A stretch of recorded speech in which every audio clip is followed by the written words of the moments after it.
What's up? You're watching Chill. You're watching The Thrill. I climb up the hill.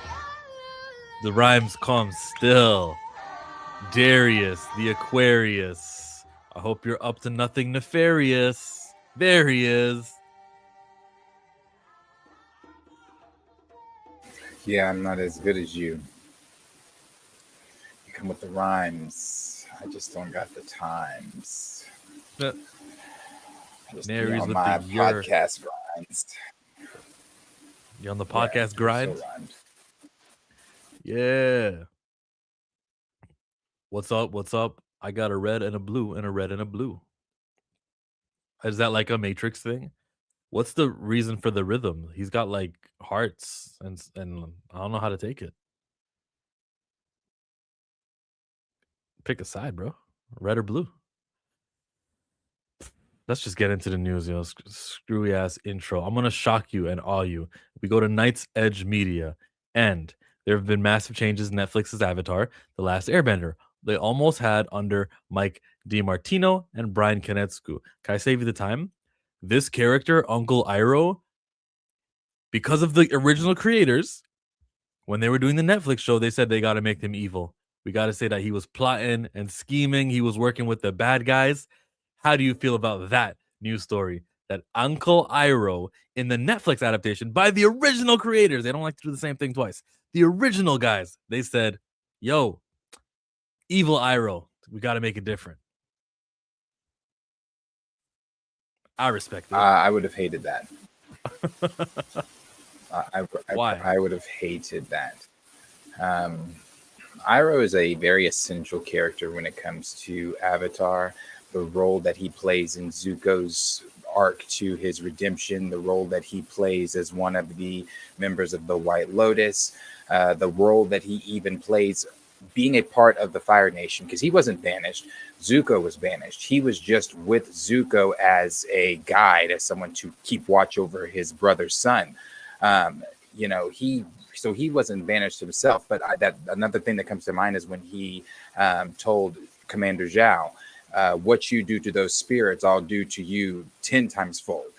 He respected, even though he had conquest, had certain things as being a part of the Fire Nation that he wanted to conquest, being Ba Sing Se and other things like that. He still had respect and things like that for the spirit world, for even the Avatar. And I think him being evil just completely takes away Zuko's arc.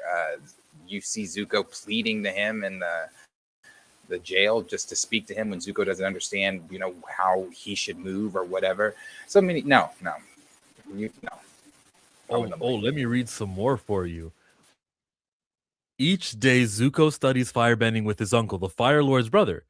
Zuko is a powerful firebender for his age, and he's eager to develop his skills, but Zuko doesn't know that Uncle is under strict orders from the Fire Lord to teach his son incorrect firebending. It's the Fire Lord's insurance that his son's power never surpasses his own. Prince Zuko, you don't want the blue fire, you want the red. Don't advance, Prince Zuko. No thanks. He says, fire comes from your breath.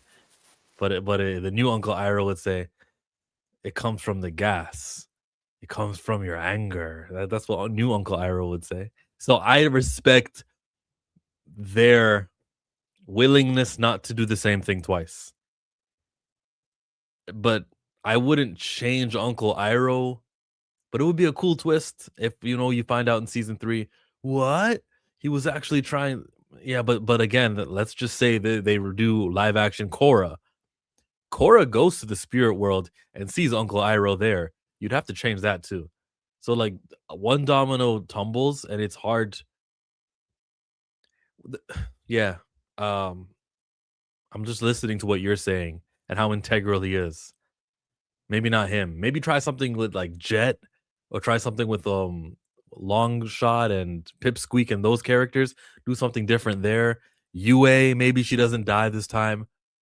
But don't change too much. But I respect change. I respect differences. I don't want to see one for one adaptations all the time. I do in my manga, not for Avatar. I wanted a little bit of change. I like that we saw the owl library spirit in season 1. instead of waiting to season 2. There's some things I liked.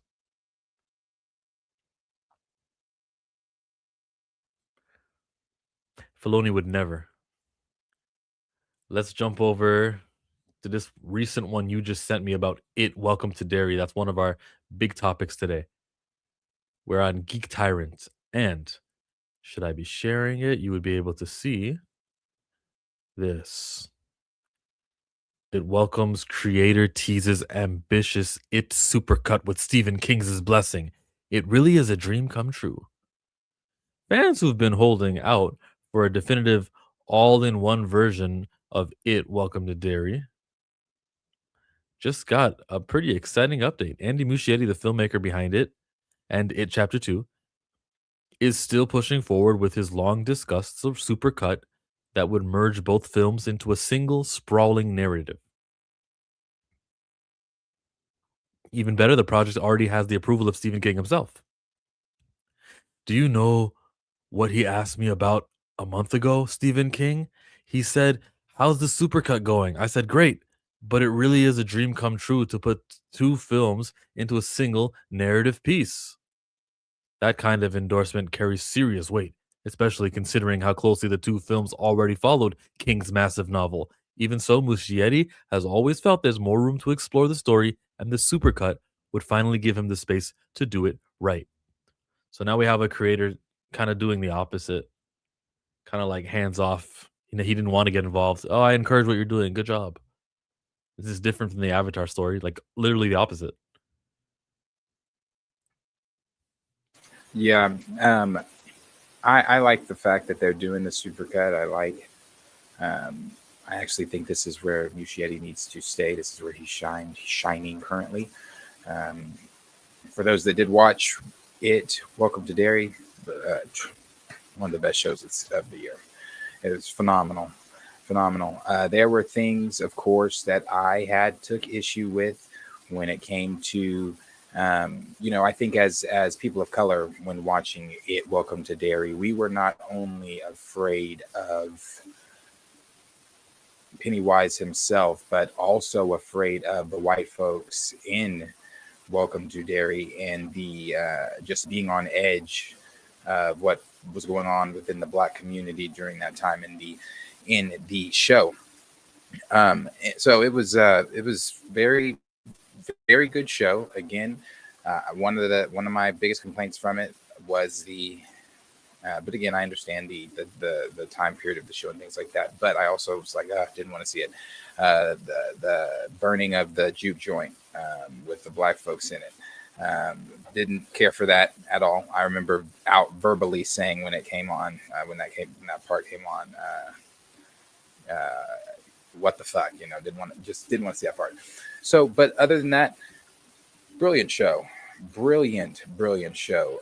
Skarsgård as Pennywise is honestly Oscar worthy. You're muted.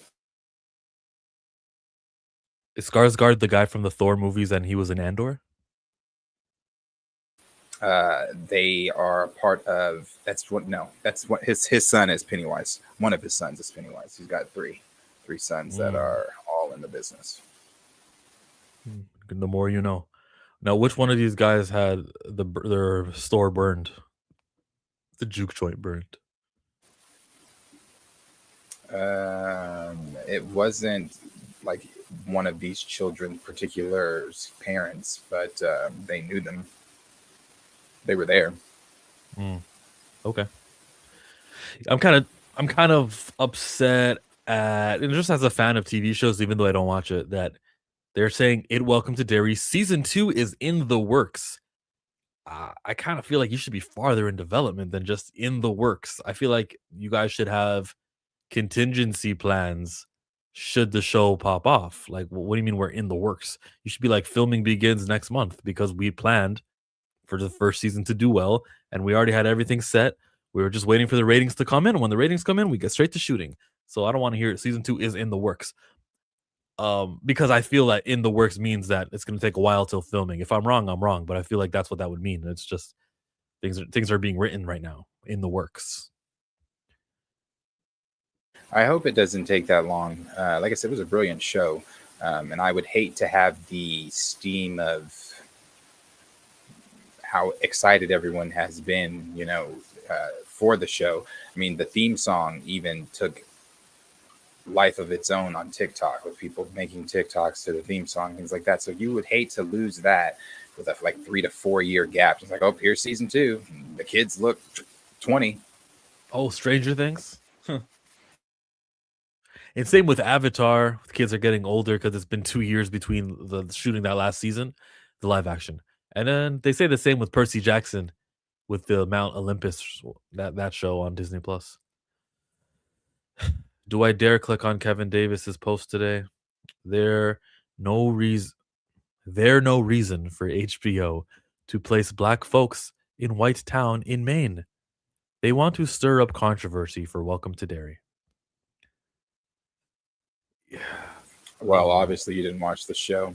It definitely fit in with the narrative of the story.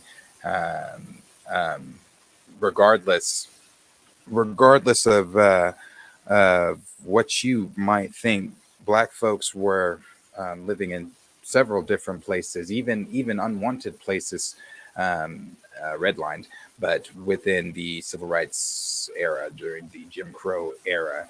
Um, so I don't know if you watched the show, but they were also within their own. They were segregated. They were in their own neighborhood. Mm. So I'm guessing the season 2 cast will be almost entirely non-black 27 years in the past. I honestly do not know. I honestly do not know. I don't know if they're going forward. Actually, no, they are going backward, aren't they? I don't know. But you would have to explain like the stuff with Will, because you know how it ended. He's got Will at this point. Um, um, Hmm. he mentioned to God, I forget her name, the girl with the glasses, but mentioned Richie, Finn Wolfhard's character. And we also know that Finn, in a recent interview, just said that he is returning to Derry. So I don't know if that's for like season 2 of the show, or if that's for the supercut that they're doing. Um, I don't know. Well, the numbers So are I'm in not for. sure. I really don't. Go ahead. I was gonna say that if you go to the Nielsen charts, if you go on that beautiful website where they show you streaming numbers, that It Welcome to Derry was in 9th place with 681 million minutes watched with episode 8 on HBO Max. It quote unquote it charted, and I find that when shows chart, when especially the weekly episodic ones, well, this was weekly episodic, wasn't it? No? Yes. Yeah, so when it's weekly like that and you get 600 million people watching, you probably have enough money or enough viewers to warrant a second season. And as I learn more about these streaming numbers and stuff like that, I share. 600 is great. When Wonder Man comes out and all 6 episodes can only get 500, then we'll say, "See, it failed." Just saying. What is Landman? I don't know what these shows are. I just care about the ones I care about. I wish though HBO Max though, let's just say this new season they're going even further in the past, no one's black. Then HBO Max needs to go not they don't need to go, "Oh my god, we need to force somebody black into our show." You go, "Okay, fine. One show just happens to be white. We'll even it out with a black TV show."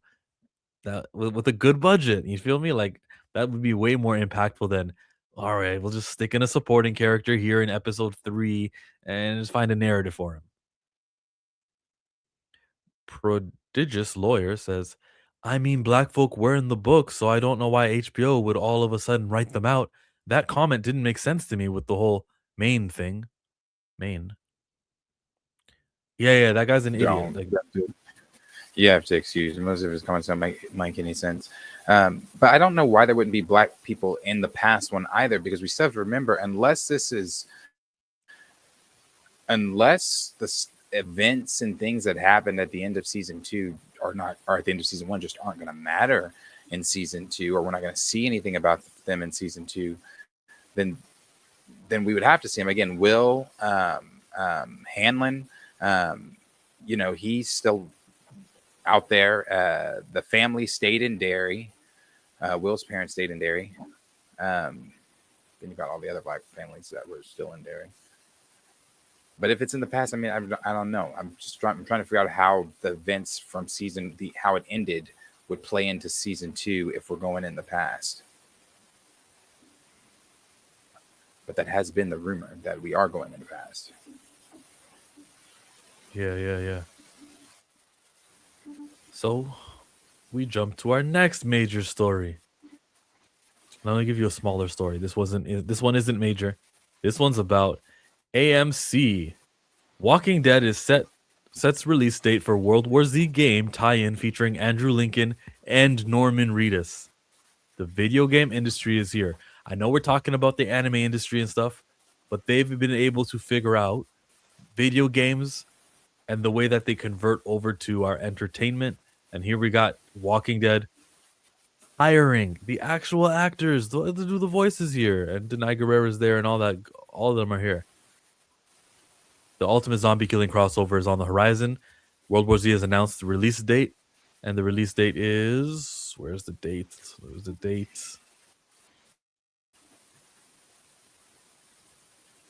2019. See below. Where's the date? Did I skip it?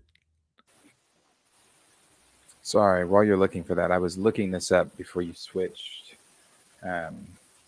It says that for its season 2, yes, it is going to be shifting to 1935, focusing on the brutal Bradley gang massacre, expanding Pennywise's mythology, featuring younger versions of some season 1 characters like Ingrid, and exploring the Neilvolt house origins, likely releasing in 2027. And the Bradley gang massacre is a major historical event that happened in Maine. There you go. And here it is. The DLC is releasing January 29 on all of the platforms you expect them to be on. You gonna see the Walking Dead movie when it eventually comes out? I gotta see it. I didn't watch The Walking Dead. Yeah, I did not watch The Walking Dead. Same guy who created the Invincible comic. Mm-hmm. Kirkman. Robert Kirkman.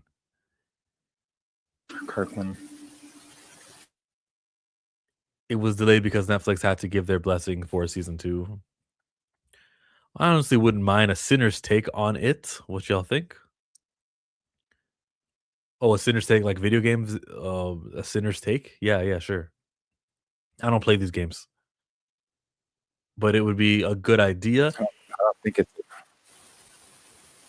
don't think he's talking about a video game. Well, a Sinner's take on what? About Sinners, the movie, take on it. Pennywise. Oh, he just didn't put capital letters on it. Yeah, I think that's what he means. Okay. Maybe that's not what he means. Maybe he's talking about something else that you're talking about. Maybe I missed a part. Clarify, please, Nova Dragon. Prodigy's lawyer says, "Oh Lord, girl, bye. Hope folk have fun and it's a good game, but I'm good." Walking Dead in 2026? No thanks. Wow. But eventually things I tried to get into it. Recently, and I couldn't. Maybe it's because it's, when did it come out? Like 03? 2010? No, 2010. 2011. Okay. Well, it was hard because it was too far back. The CGI and the fake. It just wasn't for me. I was like, oh no, I missed it.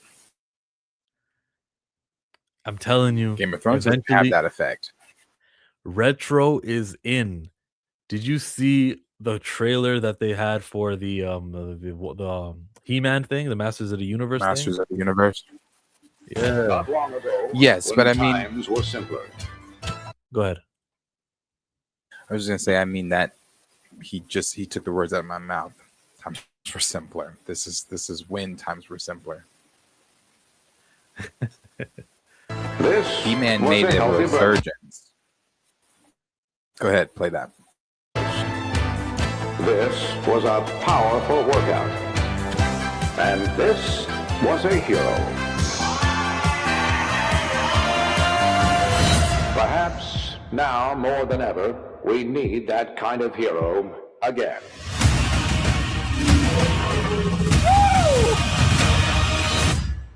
What a mag ass trailer. This were the olden days. And look. What? They're gonna butcher this. A lot of people are not gonna like this. No, this was like at the core of what the saying is: "Make America great again." Remember these times. Remember, look at all this.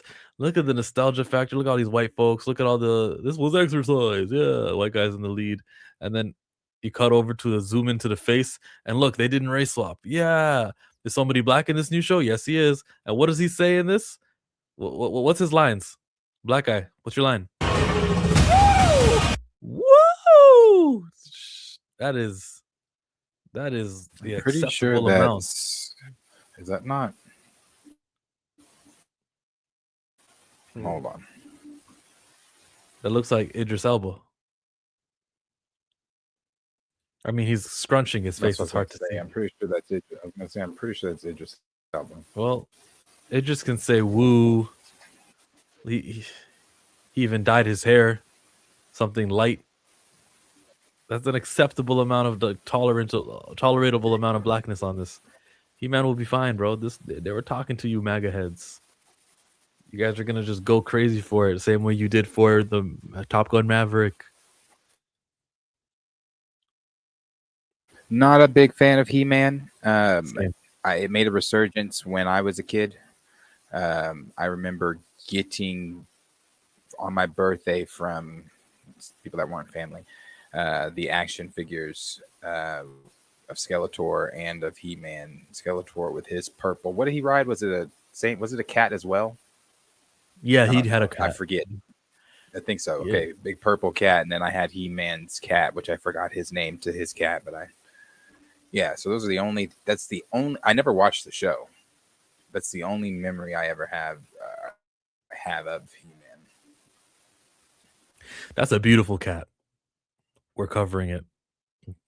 That thing there. That's a beautiful cat. Isn't the cat supposed to be green? Maybe because of green screens they had to change the color, maybe? What studio is doing this? Is it Paramount? Because they're doing a cat for Children, Blood and Bone. So I want to know that they've mastered the art. Well, they clearly haven't, because the cat is supposed to be green and supposed to have armor and all types of shit. Why the fuck is He-Man in this t-shirt and not in this armor? Ooh, yeah. Why is he wearing a shirt like that? A little button up. He doesn't look like. I guess he wore a shirt. My apologies, He-Man heads. He wore something. It still doesn't look like that, but he wore something similar to that. Dragonfly says He-Man was the shit back in the day. Maybe back in your day.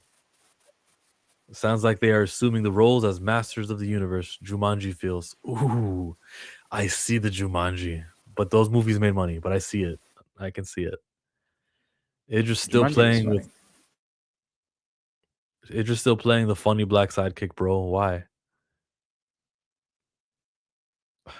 I don't know. I know he's doing films in Ghana and he's trying to increase what they've got going there. So maybe he's doing it to take the money and then he'll do some stuff with the money. Sorry I'm late to the party. You're good. Abomination AJ, hey, he says the shirt. I'm not a He-Man guy. I can't add much more conversation to it. I'll be interested in seeing it.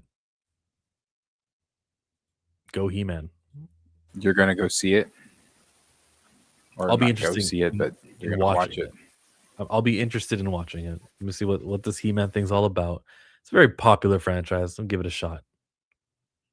So is he supposed to be in this futuristic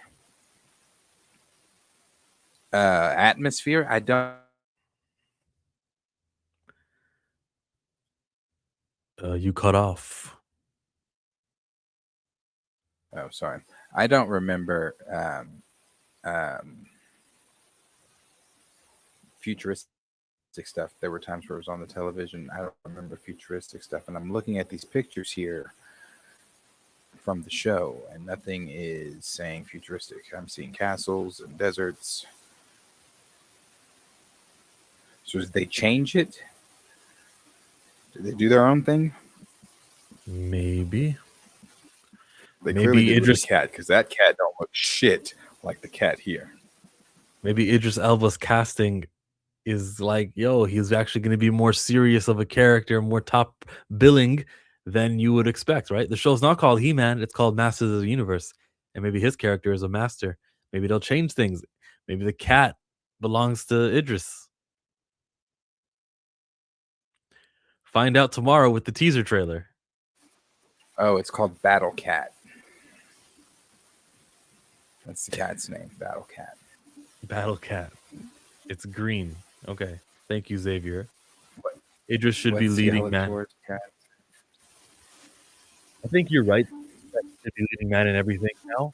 And I would like to remind you of the reality what we live in, where leading man roles are not coming to him over and over and over and over and over. I will definitely watch it. Once again, I will watch it for everyone. Yeah, you can watch it for me, Andre. I'll tune into the teaser tomorrow, and I'll give this thing a chance, bro. Maybe you might get some representation. Skeletor's cat is Panther. It's a better name than Battle Cat.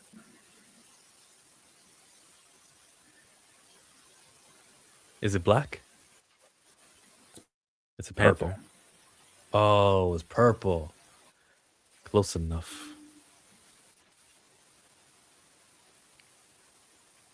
Well, since we're going back in time, guess what I'm gonna pull up next? Guess. I think I'm already. I know. It's the only other thing that's time rewinding. We go back 20 years to see Vanessa Hudgens and your girl Ashley Tisdale. Hi! School! Musical! High School Musical will be right back on Disney Channel. 20 years ago. Stick around, there's still more High School Musical to come right here on Disney Channel. Hey everybody, welcome back to the premiere of High School Musical. Zach was just showing us his dance moves from the song Get Your Head in the Game. Okay, it's really easy. You start with the ball at your side, then cross over your chest, pull it back, grab, and throw. I think They you've got knew. it. Yeah, you've got it. Everybody now.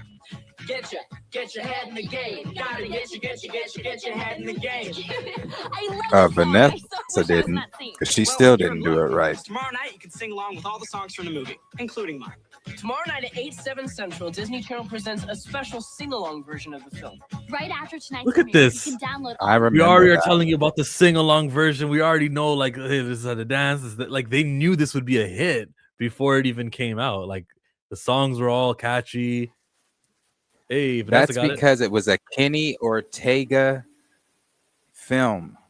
Anything Kenny did back in the day with Disney Channel original movies skyrocketed. Cheetah Girls, boom. Cheetah He Girls did 2, Cheetah Girls boom. too. He got Cheetah Girls and he got High School Musical on his belt. Yeah. He's got Camp Rock on his belt. He's got Oh, that's a good one too. yeah, no. Did he do the one with Tia and Kenny Tamera? Ortega. I don't know if he did 17 again. Or are you talking about Twitches? Twitches. He might have done Twitches. I think he might have done Twitches. And he also did Hocus Pocus, the original, not the second. You can tell he didn't do the second. You can tell he didn't do Cheetah Girls 3. It's the worst of them. High School But Musical. yes, Kenny Ortega, he was that guy. Which High School Musical was your favorite film out of the three? Ooh. My favorite out of the three. Okay, which had the best songs? I like the second one. The second one is the one where they're at the retreat, right? Yes, Summer Vacation. Yeah, second one's pretty good, but I like the first one a lot. It's a classic. Is this them now? It was Ashley Tisdale and Lucas Gravio.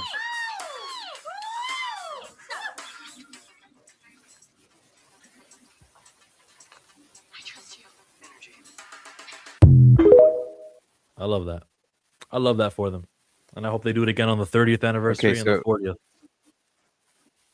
Kenny Ortega did Hocus Pocus, High School Musical 1, 2, and 3. He's done all of the Descendants films, which are really popular. I've never seen not one of them, but I know they're really popular at Disney. It's like the villains' kids or whatever. Yeah. He also did Michael Jackson's This Is It, the film before Mike passed. Cheetah Girls, the Hannah Montana movie.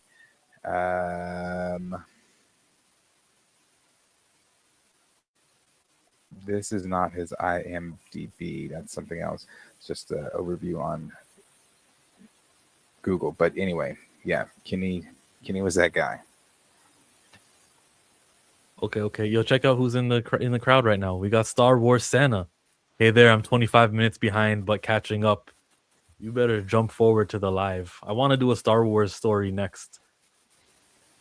I want to do a Star Wars story right quick. We're done with the Ashley Tisdale and all that. Yeah, we're all in this together. Everyone good. I like the second movie more. Also, great songs and all that good stuff.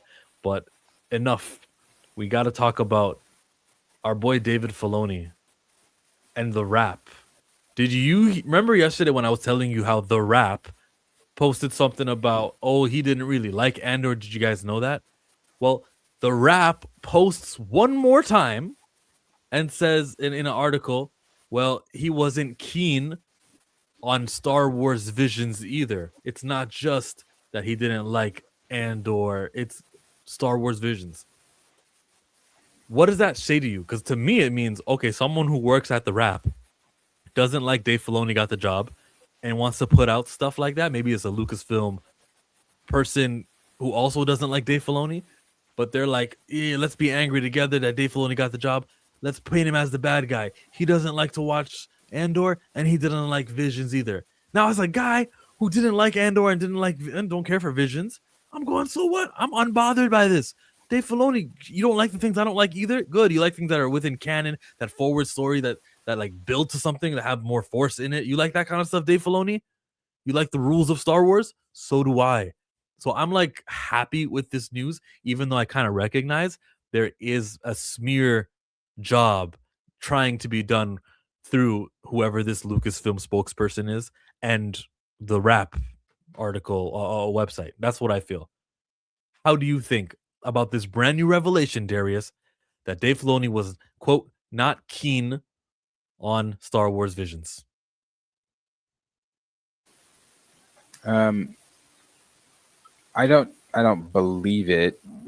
I mean, he may not have liked it or may have felt indifferent about it. So I can't say I don't really believe that part. But as far as him, the Andor stuff, he's publicly praised Andor. Now we can't speak to what has been said behind closed doors or anything like that. Maybe this person has good sources or whatever. But he's publicly praised Andor. I don't know if he said anything publicly about Visions. Don't pay attention to Visions. Wasn't my cup of tea. But I think it's just people trying to start division. I think it's poking at the bear. I think it's unnecessary too. It's like, why, you could have put this story out when he was COO or whatever title he had before president. You waited until he got the title of president to dig up some dirt to try to stir up animosity in an already hostile fandom. But from what I've seen, also, a lot of people aren't falling for it. A lot of people aren't like, buying into the whole, oh, Dave didn't like this and Dave said this and Dave said that. A lot of people are going with the same narrative that you and I are just said, like, oh, okay, you're just trying to start shit because you saved this story. You could have put this out when he had the other title. Hold up. Sorry, I'm getting a text. I'm just gonna say I'm streaming. Sorry. You can talk. Oh no, I was done. Um, but Xavier said, now the Andor folks, oh, I lost it. Now the Andor folks are going to be pissed. Yeah, I don't really know if I've even seen a lot of people, like I said, biting the bait that has been put out. Um, Oh, let me cut to this. Star Wars Santa. Yes, I'm live now. Thank you for being live. Okay, he says, ho, ho, ho. Yeah, seems like he's more into canon.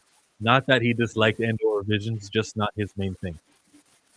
yeah, Santa, and did I you watch appreciate the- that personally. Go ahead. You appreciate that? I appreciate that he's into canon. Yes, that is what has been missing. That is what has been taken. That's what has gotten us where I feel where we are today. No canon, straying too far from canon. I It's can not also bad to create your own thing. no. I can also envision a scenario where they were in the cafeteria and new shows were going around, right? Andor, it was 2020, Visions, all this other stuff, and he's like, "Oh, I want to do something. I want to make the next season of Ahsoka. I want to," and then they go, "No, we already gave those resources of an animated show to a place called Visions, so you can't do Good Batch or whatever he had cooking." And he goes, "Oh, Visions," and he said something that was sounding like he didn't like it, but he's more so upset that, well, because these shows exist, he can't get more shows. Oh, Andor's happening. Oh my god, what's the budget on that? I wish we had a budget like that. And then someone's listening nearby, and they go, "Dave Filoni doesn't like Andor." And then they give that information to the rap. I look, whether it's true or whether it's not true, both of those shows are dead ends. I think Visions is going to finish off this year with the Ninth Jedi continuation, and then Andor just finished last year. So we're at the other end of it. There's really nothing. Well, I keep using the word substantive when I talk about these things, but there's never anything substantive that is going to come from this. Does it mean that he's going to change season 3 of Andor? No, it's not. Rogue One is season 3 of Andor, and we're already set in place. Yeah, it's a big nothing story, but it's meant to make you hate Dave Filoni. Someone hates him at the studio. Yeah, it's definitely meant to kick up controversy. It's fear mongering. Just wait and see and let him cook. The toxic fandom never happy. Oh, Lawrence, let me ask you this then. Just wait and see. I'll ask you too, Darius. How long do we wait before we can have our judgment on Dave Filoni? That's a I think really tough he's question. got to. I think you got to get Mando Grogu out. Let that movie get out. Let Starfighter get out. Let Ahsoka get out. After that, the first project that is under him that is new, because these ones weren't under him. Starfighter wasn't greenlit under him, and these other ones. Then you judge him on how That's pretty what he's valid, doing, but that's especially. Yeah, it might be a while away, but we can't judge him on these projects. we shouldn't. But at the same time, bro, that Star Wars Mall show, that's him. Oh, and that's going to be brilliant. Uh-huh. I want to That's going say to be brilliant. I want to say I'm a reactor. I'm a YouTube personality. I'm gonna have opinions. I am valid in having an opinion on his Star Wars announcements. So yes, while I understand I gotta wait for Mando Grogu to come out, and wait for Starfighter to come out, and then I can say, all right, let's watch something. He'll probably announce something before Starfighter comes out. Like, we'll know what the next movie is, and I'm gonna be super critical of what that movie is. If the next movie coming after Starfighter is something about an alien or one of the skeleton crew kids get older and we're gonna follow them, I'm gonna say, no, bro, they didn't have the Force. What's this about? If it's Mandalorian Grogu Part 2, if they have a sequel to their movie, and I'll say, okay, that makes sense because assuming the first Mandalorian Grogu movie made money, I'll say that's a good choice. Jon Favreau was directing that also. That's a good choice too, and I'm gonna be judgmental. I am. On the announcements. I don't have to wait for a project. Yeah. That's what I was. I think. Yeah, that's what I was kind of going to try to get at. Not to really wait for the project itself, but the announcement title. What is it going to be? Because really, if it's his Mando verse Grogu, or the Mandoverse film that got allegedly put on the back burner. Let's say he wants to bring that back to the forefront. If the conceptual idea that was that film is still the idea that's on the table, no. Where you're talking about where the people from some key figures from Ahsoka, some figures from Skeleton Crew, and then some figures from the Mando Grogu, and I think Boba come together and they all try to take down Thrawn. No, that sounds terrible. That really sounds really bad. I don't want to see that. I've actually heard most having hope that Filoni won't just focus on Ahsoka and the Clone Wars era. An Abeloth series and movie would be amazing. I'm too fly. So it's another conspiracy chill. Where there's smoke, there's usually fire. Yeah, a year or two, he's talking about the article and the spokesperson at Lucasfilm, or the mole. A Maul show, wouldn't that be Clone Wars, where he has already inserted? Well, let's see what this Maul show is going to be. Star Wars posted not a trailer, but a teaser for tomorrow's trailer.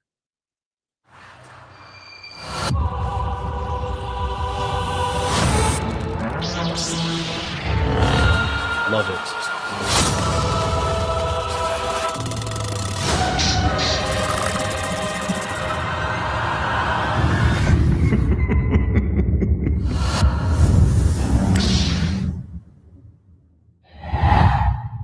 They just hit us with sound effects.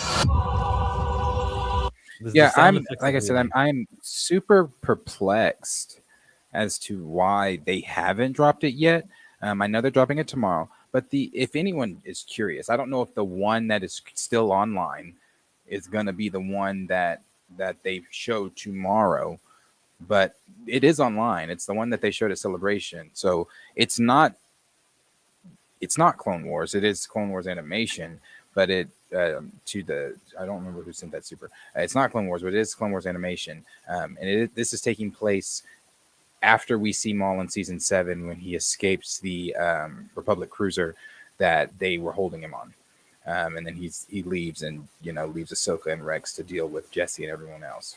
So from there, Maul goes to build Crimson Dawn, where we see him later older in Solo. Yeah, so he goes to build Crimson Dawn with Kira, and you've got Dryden Voss, you've got Black Sun, you've got the Pikes. So he builds the criminal underworld and becomes a major threat. Again, when we see him in Rebels, he is known as the Shadow. And I'm praying for in Maul, in Maul Shadow Lords. The only way for him to have the Inquisitors to have given him a name called the Shadow is they've had to have encountered Maul before to give him that name. No, doesn't that mean they didn't encounter with him? Why would that mean that they didn't encounter with him? Who is this guy? We don't know who he is. We call him the Shadow. No, it doesn't mean they had to have met him. Okay, so if you watch that episode where they're conversating with him, they allude that they met with Maul before. Okay. That he's killed Inquisitors before. I don't remember, but sure, I'll take your word. It's the episode where they are of Rebels, where they are trying to get the Sith holocron, and Vader shows up, Ahsoka's there, Maul's there, Inquisitors are there. Which would mean, hopefully, prayerfully, maybe him and Vader have fought. Because he says in that episode, the one that they call Vader will be here soon, and I cannot defeat him alone. Maul has never backed down from a fight. So why would he say I can't beat him alone if he's not already been beaten by him? So I'm hoping this is the beaten by him we see. Hope we get to see Vader, Clone Wars animation, and Maul have some big fight. That's wishful thinking, but we'll see. But the trailer is up for anybody interested if you want to see it. A trailer is up. Maul Shadow Lords trailer. Oh, this is my chance to give Filoni points, because tomorrow, Darius, if he changes the trailer we can recognize that as good management. Oh, he knows fans have already seen the leaked version, and so he just recut up a new trailer, showing more, giving more. We can say, okay, good job, Dave Filoni. That's something else that we can judge you on and give you points for. For sure. Don't let me For down, sure. Dave I'm rooting Filoni. for Dave. I'm a big Dave yeah. fan. Make me a I Star like Wars Dave a fan. Bro. lot. I liked Rebels a lot, and I like Simon Kinberg and what he had to do with Rebels. So while the whole world is upset with this trilogy that Simon Kinberg is doing, he did Dark Phoenix. I'm like, he did Rebels, so I'm okay with the He writing. helped with Rebels. And he can help with this 10, 11, 12. He can help there. He helped with Rebels. Rebels was Dave. And that's also a testament to Dave, because I remember the shift from Clone Wars to Rebels and the animation change, and I thought it looked kiddie, and I thought it looked, I was like, what are we doing? Who is this kid? Why? I fucking love Rebels. Rebels is up there to me with Clone Wars. It's great. It's some of the Ahsoka stuff is what made me want to watch Rebels. I just thought it was whatever, stupid little kid show. Maybe we'll feel the same way about Star Wars Resistance, because currently I think it's a stupid little kid show. But some people say I can't. People say it's good. People say Star Wars Santa said it was cool, and he told me that in Ahsoka there was what's the Asian dude's name? He was also in Star Wars Resistance. He was like the father of one of the kids. Yeah. It's tied. It's canon, bro. It is canon. It was when they showed Vader for me in Rebels. When Vader showed up to deal with Ezra and the Ghost Crew. When he first showed up, that was brilliant. It was great. That's what made me watch. And then from there, fell in love with the rest of it. I think season 3 and 4 of Rebels are really up there with some of the best seasons of Clone Wars. Vader gives the same spiel to every kid in every video game, movie, TV show. You could be my apprentice. Join the dark side. He said the same thing to all of the kids. He saw Ahsoka. He's like, oh, the apprentice lives. She said, no, I'm going to avenge his death. He wanted Ahsoka. I think Galen Malik. It's probably a comic book I'm forgetting. But every time Darth Vader sees someone, he goes, oh, look, my next apprentice. Rebels gets way better at the end of season 1. Yes. Rebels season 2 was pretty good. Rebels season 3 and 4 are fantastic. They are. Man, I'm telling you, season 3 and 4 is some of the best Star Wars. It's so good. The dialogue, storytelling. It's so good, man. It's so good. Doesn't season 3 open with Buzz Cut Ezra? Yeah. With the little time jump. That shit's great. Great. That's kind of what some shows are missing, a little time jump. That's what comic books are missing. Show me character progression, and Star Wars does move the clock forward on their shows. Now we got to move the clock forward on Grogu so we can get him talking. We have a super chat.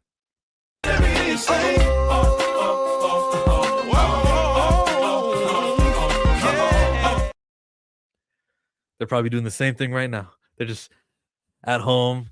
Hey, when's your release date for Odyssey? You mean your release date for Odyssey? Tom Holland and Zendaya. Battery for $2 super chat says Vader versus Maul would just be Star Wars corn, but I'm down. We deserve this. We do, man. We do. They've never met. I mean, and that would just be great. The two apprentices. I mean, that was Maul's plan anyway in season 7. Remember, he was like, I orchestrated this entire battle to lure Anakin here to kill him. So we would have gotten that fight if Ahsoka wouldn't have shown up, and if the Chancellor wouldn't have gotten captured by Grievous by that time. So yeah. And then the Jedi sent over Ahsoka, who was like not really a Jedi, so it wasn't an official mission, if I remember correctly. I love that what she did though over on Mandalore when she was falling from the sky.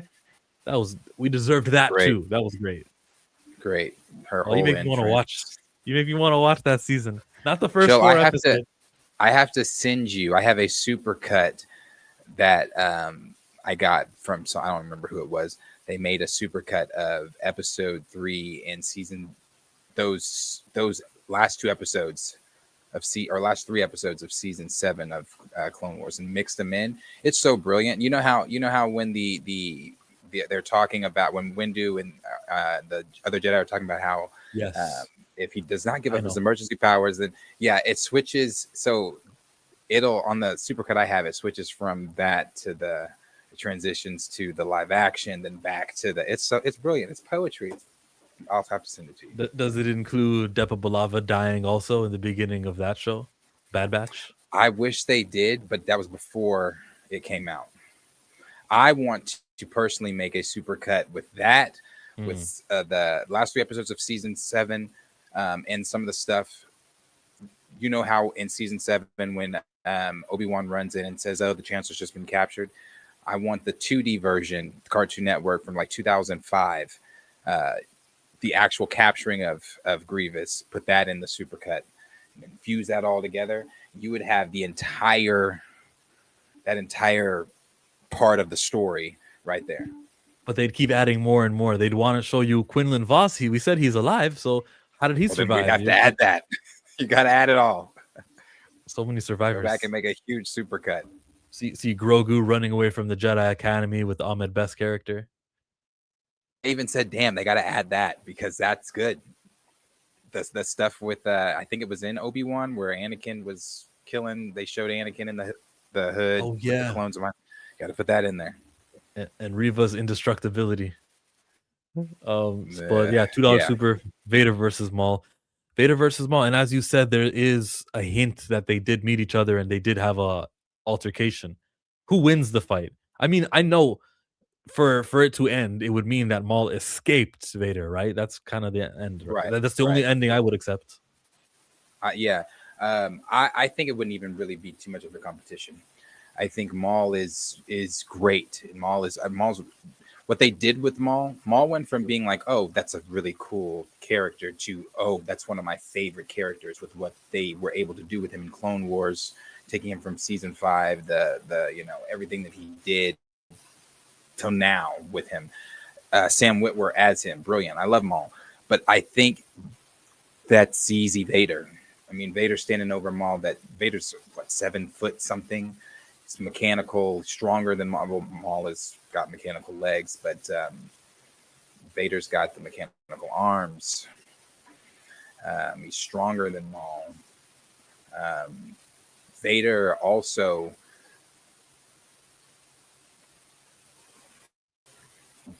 like if you watch that episode where he's fighting Ahsoka, how he towers over Ahsoka, and he's like swinging. The swings as Vader are so much different than Anakin.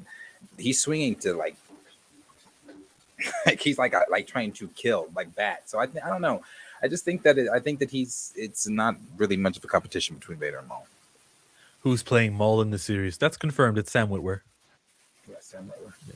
And I can confirm Darth Vader's being played by I just forgot his name. The legendary dude. He passed away last year. Jones? James Earl Jones. James Earl Jones. They're going to use his voice. They're going to digitize it, fix it up, and then give compensation to the Earl Jones family. Earl Joneses. Or maybe they're just the Joneses. I think they might just be the Joneses. I think he's James Earl. Got it.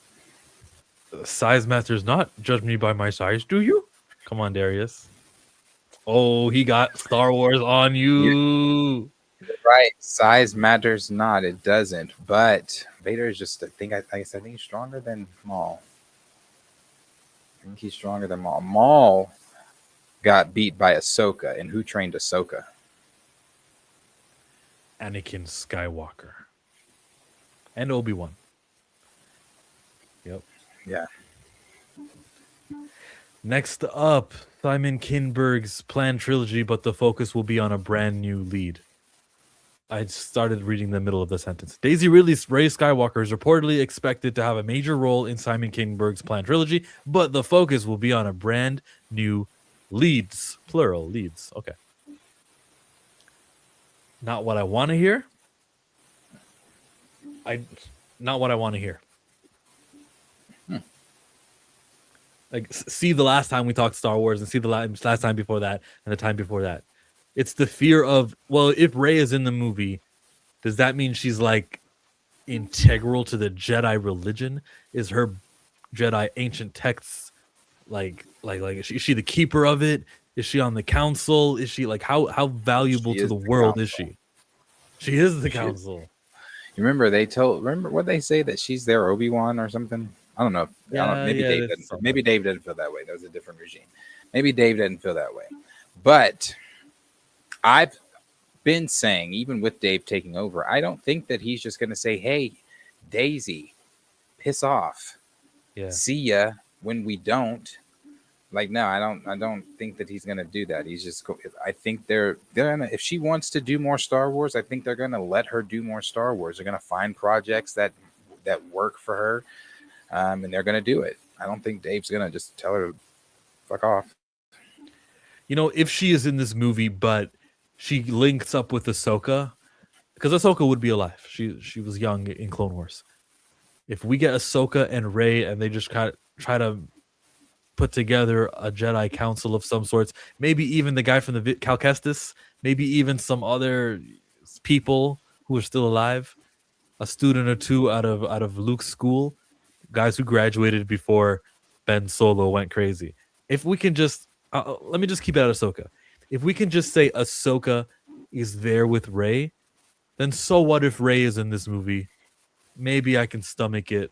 But like as this report says, they're gonna have other leads, so it doesn't mean it's ruined. It's just like, I guess they don't want to throw away what they worked so hard on, 3 movies worth of a character. But it's like, you got to see the story. You got to see it. You got to see the story. Oh, Ray.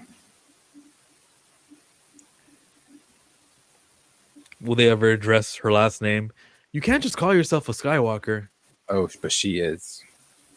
She is. And Ahsoka's gonna be like, "You're a what?" That's Okay, Sky Gal. That's not. They're never gonna meet. If they might meet, I don't know. I really don't want them to. But then, I really don't want them to. And I don't know, man. We need them to. We need some sense. I hope Ahsoka is in the Peridia galaxy from now all the way until the sequel trilogy era, and then she like rides on one of the Purgles. She comes back to the main galaxy. What did I miss? And then she can just say, "Fine, I'm gonna set the new Jedi Order. I'll be in charge." Who's this Rey? Rey, can I see that lightsaber that you put in the sand? Cool. We're gonna start here. No, I hope Ahsoka keeps to her same thing that she's been doing. I hope she doesn't come back to the Order. Hope she stays independent. Gray Jedi, if you will. I know some people don't like that term. Gray Jedi. Yeah, she's not a Jedi. I want her to stay that way. It's Rey forever. She is the new chosen one. I bet it won't be a black male lead. I'll subtract the male part and just take black lead. Why would they ever? The studio that's canceling Blade, the studio that did all what they did, do a black lead of a Star Wars movie. I hope so. I hope they do. Black male or female. I hope. That'd be great. $200 million budget. A melanated character, and no one's going to talk about slavery. No one's going to talk about the tropes that we're used to, because it's a brand new escapism world where none of that is ever going to be relevant. That'd be awesome. What Star Wars Santa just said, that's exactly what I believe is happening as well. I believe that Anakin is already the father, in the father position. Rumor has it that Sam Witwer is playing Galen, Starkiller, live action, and that would take place of the son. That's a hard one, though. I don't know if that one's really true, but I do believe that Ahsoka is going to take the place of the daughter. Yeah, same here. Like it would be really cool. It would be cool also if they had got Yuuzhan Vong and a threat like that happening on Peridia, and that's keeping her there. I can't just abandon these people. They don't know anything. You know, a lot of these guys in this galaxy the Force is strong in this galaxy, so maybe I can teach them. Yeah, and then we can explain how we've got all these Jedi, and one day they ride the whale, they ride the Purgle back to the main galaxy, and we teach Force. You know, we got 40, 50 years worth of training with Ahsoka. 40 years, I think. 40. The gap between Return of the Jedi and Force Awakens, that's 40 years, isn't it? 30? Between who? 40. The gap between the last George Lucas Star Wars movie, Return of the Jedi, and Force Awakens with J.J. Abrams. That's a 40-year gap. Yeah. So within those last 40 years, Ahsoka's been helping out, training the new guys. So she would be 80 years old for a Togruta, whatever that would look like. Well, let's just make up, though. She'll have longer tendril, longer. What's it? Lilac? What do they call it? I called it a Twi'lek. No. What's the hair extension that they got? The hair extension is not an extension. It's just like a part of their. I don't know. It's not an antenna. Where are you Star Wars fans at? Help us out. But it'll just be longer because Shakti had a much longer one when we saw her when she was older. They will bring Boyega back and he will sacrifice himself to save Rey. I don't think John Boyega would agree to something that would portray him poorly. I think he'd only come back if Dave Filoni says, look, you're going to be wearing Jedi robes, you're going to be a Jedi Master or Jedi Knight. It's fine. We're not going to embarrass you. What are you interested in? Well, I don't want to be on my knees drinking water out of a pool with a hippo monster that's degrading. Oh, that makes sense. We won't depict you that way. I think John Boyega will be able to protect his character more so coming to the negotiation table for this film. You think they will ever bring the girl back from that show everybody hated? The outspoken girl? The Acolyte? Amandla Stenberg? Yeah, but that takes place in a time period that nothing else takes place in, except the High Republic comic books. So, no, probably not. If that's what you're talking about, Amandla Stenberg. I can confirm the Witwer is voicing the son of Mortis in Ahsoka Season 2. They're retelling a bit of the story to bring new viewers up to speed. Yeah, that part I knew. I know what was involved. The rumors just about him being involved as more than just the voice of the son and coming back as Galen in live action. I don't know if I believe those, but yeah, I know he's involved as the son. And I would not be mad at them retelling the story from that Clone Wars episode. I'll also watch the Clone Wars episode the moment after I finish the episode on Ahsoka. Yeah, I'll see the Mortis arc. I should probably do it now. And the mother is Rey. I'm thinking that we're going to get a new Mortis gods. Anakin as the father, Ahsoka as the daughter, and Balin as the son. Leku. Thank you, Leku. Thank you. I call it a tentacle. Mantrals. I heard that one too, but Leku sounds right. Xavier says Leku. Abomination.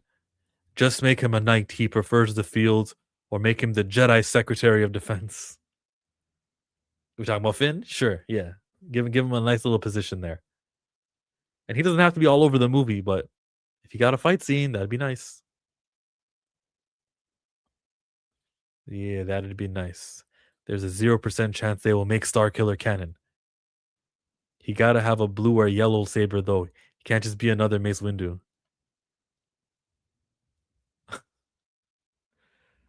I'm not mad at a purple lightsaber. I'm not mad.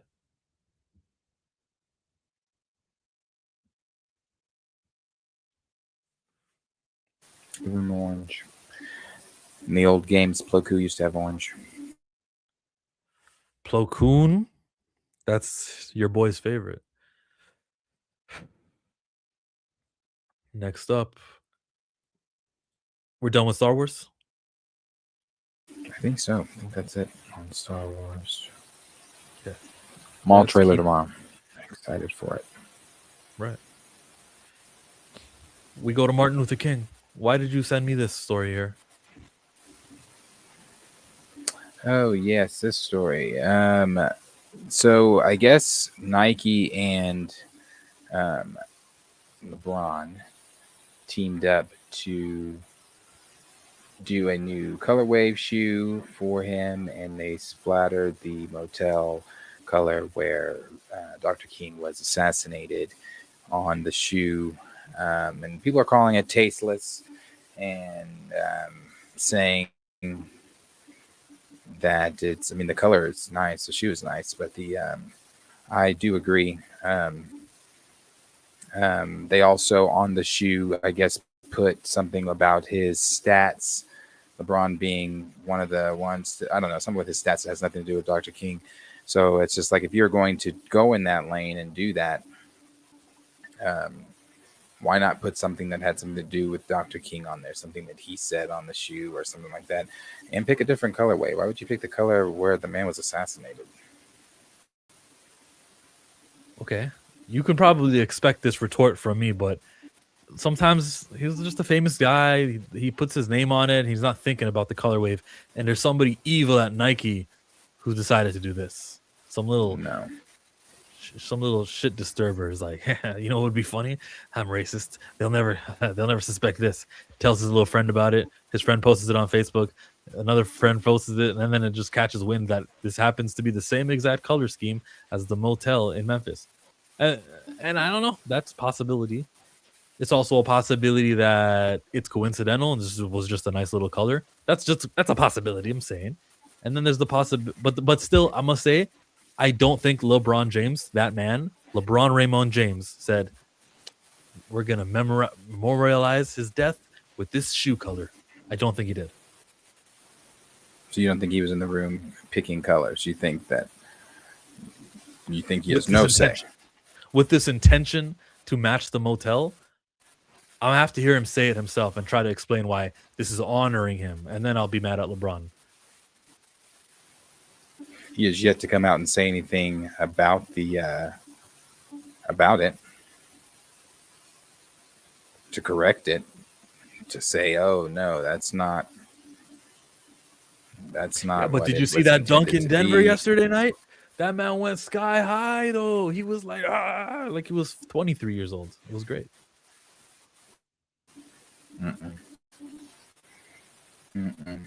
I'll give him video. 48 There's hours. a video with that too. There's a video with that too, from one of this. I think he's with. He might be with one of the sports channels. He had some things to say. I completely agree with him. Battery says, maybe I'm slow. I like the colorway. What's the issue? So you see the motel where Martin Luther King died in Memphis? Play the video. Let the dude explain it. Okay, I'll play the video. Let me find the video. Is it this guy, David Dennis Jr.? Yeah. Yeah, maybe he'll convince me. Capitalism is going to get us all, I'm telling you. So LeBron James, Nike are releasing or unveiling today that they're releasing a shoe to commemorate the life of Dr. Martin Luther King by having a colorway that is taken from the Lorraine Motel, the place where Dr. Martin Luther King was assassinated in Memphis, Tennessee, and slapping it on a Nike shoe and selling it for $210. Also on the shoe is a commemoration of LeBron James scoring 51 points in Memphis, because that moment in American history deserves to be on the same space as the assassination of Dr. Martin Luther King. Look, there are so many other places that you can take colorways from to honor Dr. King. You can take places from Atlanta, take Birmingham, Montgomery. What about Washington, D.C., where he delivered the I Have a Dream speech? The last place that I would think of would be the signage from where he was assassinated. Now, look, the Lorraine Motel has now been turned into the National Civil Rights Museum. It's a beautiful museum. I know a lot about it. I was there when it opened. Actually, I was 4 years old. It does a beautiful job of telling the story of Dr. King in those last days and I encourage everybody to go. I do not encourage everybody to feel as though buying a $200 shoe of the signage of the Lorraine Motel is doing anything to honor anybody. It just feels like a tone deaf situation from Nike, from LeBron, from all parties involved. And I think it's also important to note why Dr. King was in Memphis in the first place on the day that he was assassinated. He was there for the rights of sanitation workers, union workers, for their livelihood and their well-being, and to honor that by creating a shoe that is made from people who are suffering from unjust labor laws and are forced to make these shoes is not really the way to go. But Dr. Martin Luther King was killed while trying to fight against the dredges of capitalism. There's nothing more capitalist than slapping Nike on a shoe on a color that sort of trivializes, not sort of, very much so trivializes one of the most gruesome murders in American history. Absolutely disgraceful move by all parties involved. I don't even know where the money's going. Is the money even going? Proceeds going in anywhere? Is it lining people's pockets to say, hey, let's go. You got those new MLK LeBrons that show the place that he was killed, and to release it on MLK Day. This is just bad marks all around for everybody involved. Disgraceful, disgusting act, and I hope that they can figure out some sort of way to right this wrong. I do hope they can figure out a way to right agreed. the wrong. I just don't agree with ascribing intent on LeBron James like he did this. I don't know that he did this. Well, regardless of if you know that he did it or not, these NBA stars are not just NBA stars. These people with shoes, these people, whether you are a Kardashian and it's the Kardashian line and you're doing jeans, whether you're a Beyonce and it's the Carters, the jeans that you wear, the whatever her pants are, whether you are now Vanessa Bryant showing up to Kobe, thinking about doing more of Kobe's shoes and things like that. When Nike's talking about releasing more Black Mamba shoes, they are conversing with Vanessa. You don't think she's in the room? You don't think she's giving input? When Nike is talking to LeBron about, hey, we've got this idea for this shoe, or maybe he's got this idea for this shoe. We all just watched I know you and I did, watched the 5-on-5, starting 5 show on Netflix when Jaylen Brown was doing his shoe. He was very, very, very much involved. Doing sketches. That's Jaylen Brown's first shoe. This is LeBron James' 50th shoe. And even if he is in the room, I don't know he's being told the reason for this color is this is the color of the motel in Memphis. I don't think that he knows. I won't jump to the conclusion that he knows that's the Lorraine Hotel and it's got to do with his death. So are we now just saying that so he's just a dumbass nigga that's just in there being like, oh, okay, I'm not going to ask you any questions about where that color came from or how that correlates with MLK. I'm actually not saying anything that LeBron's stupid, LeBron smart, LeBron was in, or LeBron wasn't. I need to know LeBron was part of this decision before I can scold him or ascribe intent with that. And I don't have enough information to do so I won't play a part in that. He could be the maddest guy right now. He could be on the phone right now. He could be right now trying to right the wrong. He could be right now trying to get the proceeds to where they're supposed to go. He could be doing that all right now, and I'm not going to, just because the news article and that guy had a very good video, just because I'm moved, I'm going to bash LeBron James. Not yet. Let me get confirmed. James. I didn't even bash LeBron James in the since we've talked about it.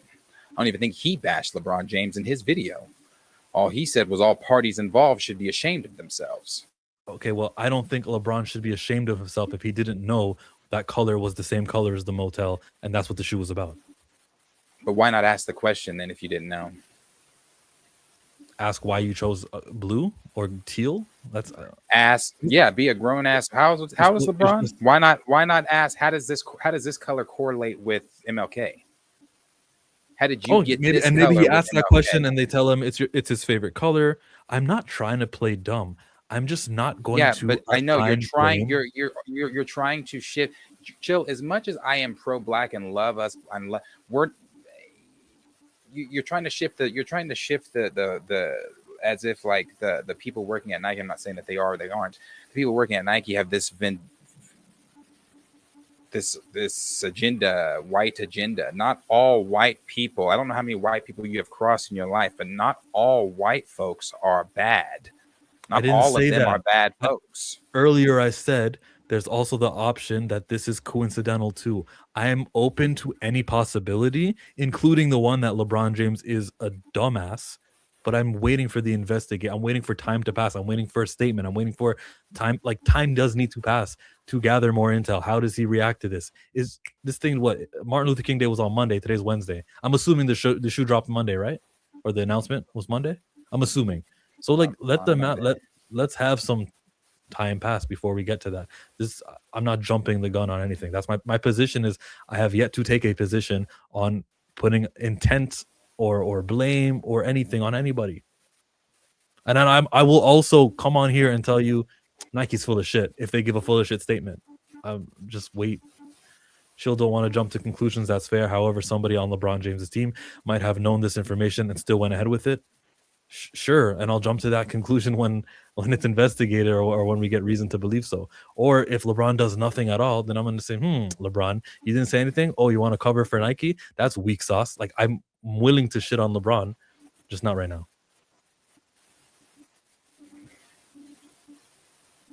Yeah, I don't know why you keep saying shitting on LeBron. Because he would deserve to be Shitting shat on. LeBron. He would deserve it. Yeah, well, he's not. No one's shitting on him now, though.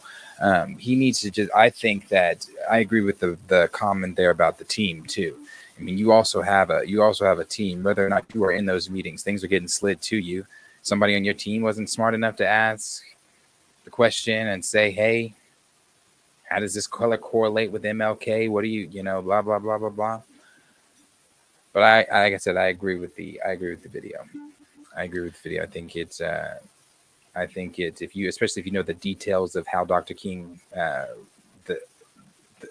with the bullet, how it was showing, you could see his spinal cord through where the bullet hit.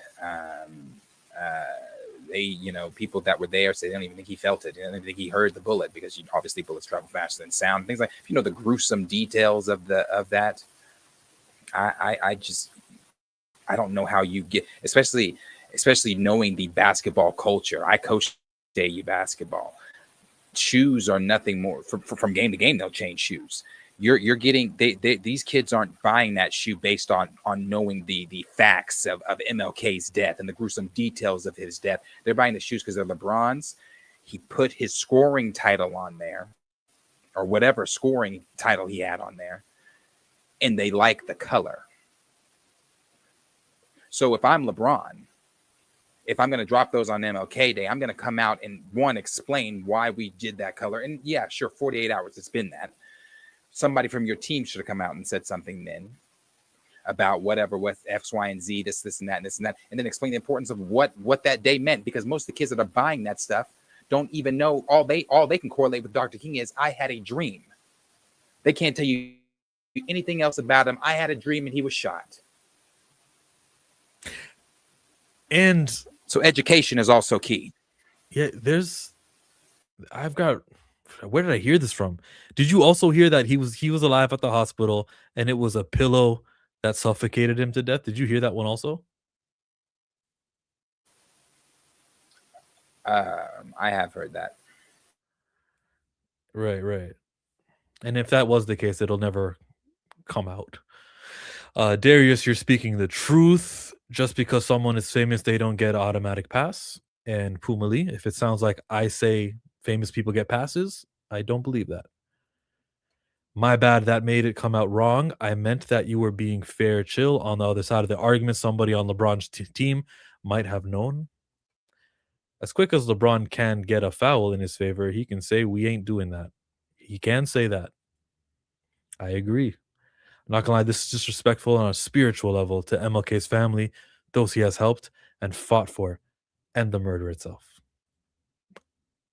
Right. And I'm just thinking about these kids that are going to be getting the shoe. They're not thinking about MLK. Yeah, these are the MLKs, but that's all that's the only thought process. They're not, there was no thought put into honoring MLK other than, hey, we're splattering the motel color where he was shot on there. And we're dropping them on MLK Day. If there's a follow-up to the story, we'll cover it and see what LeBron James's side has to say about it. Will it be a squeaky clean statement? Will it be him on the mic at a press conference or some scrimmage? How's he going to talk about this one? If he talks about this one. He may not at all. We go from LeBron James to Keenan and Kel. Keenan Thompson and Kel Mitchell are teaming up for a horror comedy film titled Keenan and Kel Meet Frankenstein. Dog, this already sounds cheesy, but okay. Very. Per the official logline, the story follows two delivery drivers whose routine drop-off takes a terrifying turn when they arrive at a creepy, out-of-place castle and accidentally awaken Frankenstein's monster, turning an ordinary night into a fight for survival. I'm not the target audience for this, but they're not playing men out of jail. They're not playing, I would assume, fatherless characters. They're not going to further stereotypes, and it just happens to be a horror comedy. Why not, man? If that's what you're good at, Keenan, if that's what the Saturday Night Live, 20 years worth of being on the cast can get you, I hope for the best case scenario. He's doing more than I'm doing. I like Keenan. I like Kel. This is one of my favorite shows on Nickelodeon. I did not watch Good Burger 2. I don't think I'll watch this one. I do like them both. I met Keenan. Keenan came here.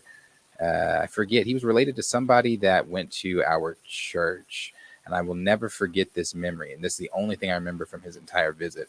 I remember we all ran outside as soon as his limo pulled up. And he got out with his real family.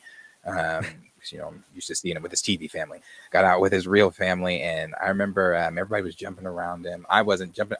I was on him. I had his arm. I remember I had his arm, but all of us kids had it like some part of Why are you trying to be the cool guy? I wasn't on him. I just had his arm. And like one of the girls next to me, the entire time from the walk to the limo to the front door, she was like, "Where's Kel? Where's Kel? Where's Kel? Where's Kel?" And I just remember him saying, "Man, I don't know where Kel is." That's the only memory I remember from his visit. But that's about as much as close as we're gonna get, because I don't think I'll be watching this one. Is Kel family with him? No, that's a stupid question. Where's Kel? Well, Keenan and Kel, they were Keenan and Kel. Still, when Alfonso Ribeiro is everywhere, where's Will? Yeah, but at that time, I think Keenan and Kel was still. I think they were still recording episodes. Damn. When you're a tandem. I didn't ask, but I also wondered where Kel was. I wanted to see Kel too. I bet the Harry Potter actors get that too. You see only one of them, they're like, okay, where's Rupert? Where's Daniel? Where's Emma? You only see one of them. They're supposed to be all together. Damn. It's a throwback to Sunday morning movies. Sure. It sounds like the budget is going to be $4 million. Yeah, a Frankenstein monster. That's probably not going to be very much VFX. That's going to be just a guy in a suit and painted. I wonder if they're going to do it more adult. With Keenan being on SNL and he cusses and stuff on there, are they going to? They might try to find the medium. Keaton and Kel. Yeah. Let's jump over to DC land. Ready? Yeah. The Batman Brave and the Bold Carly has started enough. cussing. Yeah, she did. You know what her favorite word is? Who? What's Miranda Cosgrove's favorite swear word? I feel like it's like MFer. Chat, he let us down. There's a very popular TikTok of her saying it's probably fuck. Oh, I've seen that video, but that definitely didn't come to mind. Christina Hodson, The Flash and the Birds of Prey and Bumblebee, is reportedly set to write the script for Batman the Brave and the Bold. This is coming from the Insider. Birds of Prey's writer. Flash writer. Not just that, it doesn't stop there. The unreleasable, claimed to be unreleasable Batgirl writer or film that didn't get released. She wrote that. That's When sad. you look at these stories and you're looking at what's going on and you're seeing that, oh, the Batman 2 got Scarlett Johansson. Oh, they got Sebastian. He's playing Harvey Dent. Oh, they've got all this other stuff going on over there. And then you got over here where, they've confirmed Damian is still going to be the Robin in the film, which is great, I guess. I don't know where that puts Bruce at in age compared to Kal-El at that time. And anyway, and then you hear that one of the villains in here is a character named who? Normandy or Nova or something. I don't know. A character I've never fucking heard of. It's one of the main villains in the film. And it's like, James, what are you doing? This might not be the exciting Batman film I thought this was going to be. Well, Andy Muschietti is still directing, but his ultimate involvement depends on factors. Depends on factors including timing and availability. What does that mean? What is what that means. Welcome to Derry is what that means. And if I'm Muschietti, I don't want to do this anymore.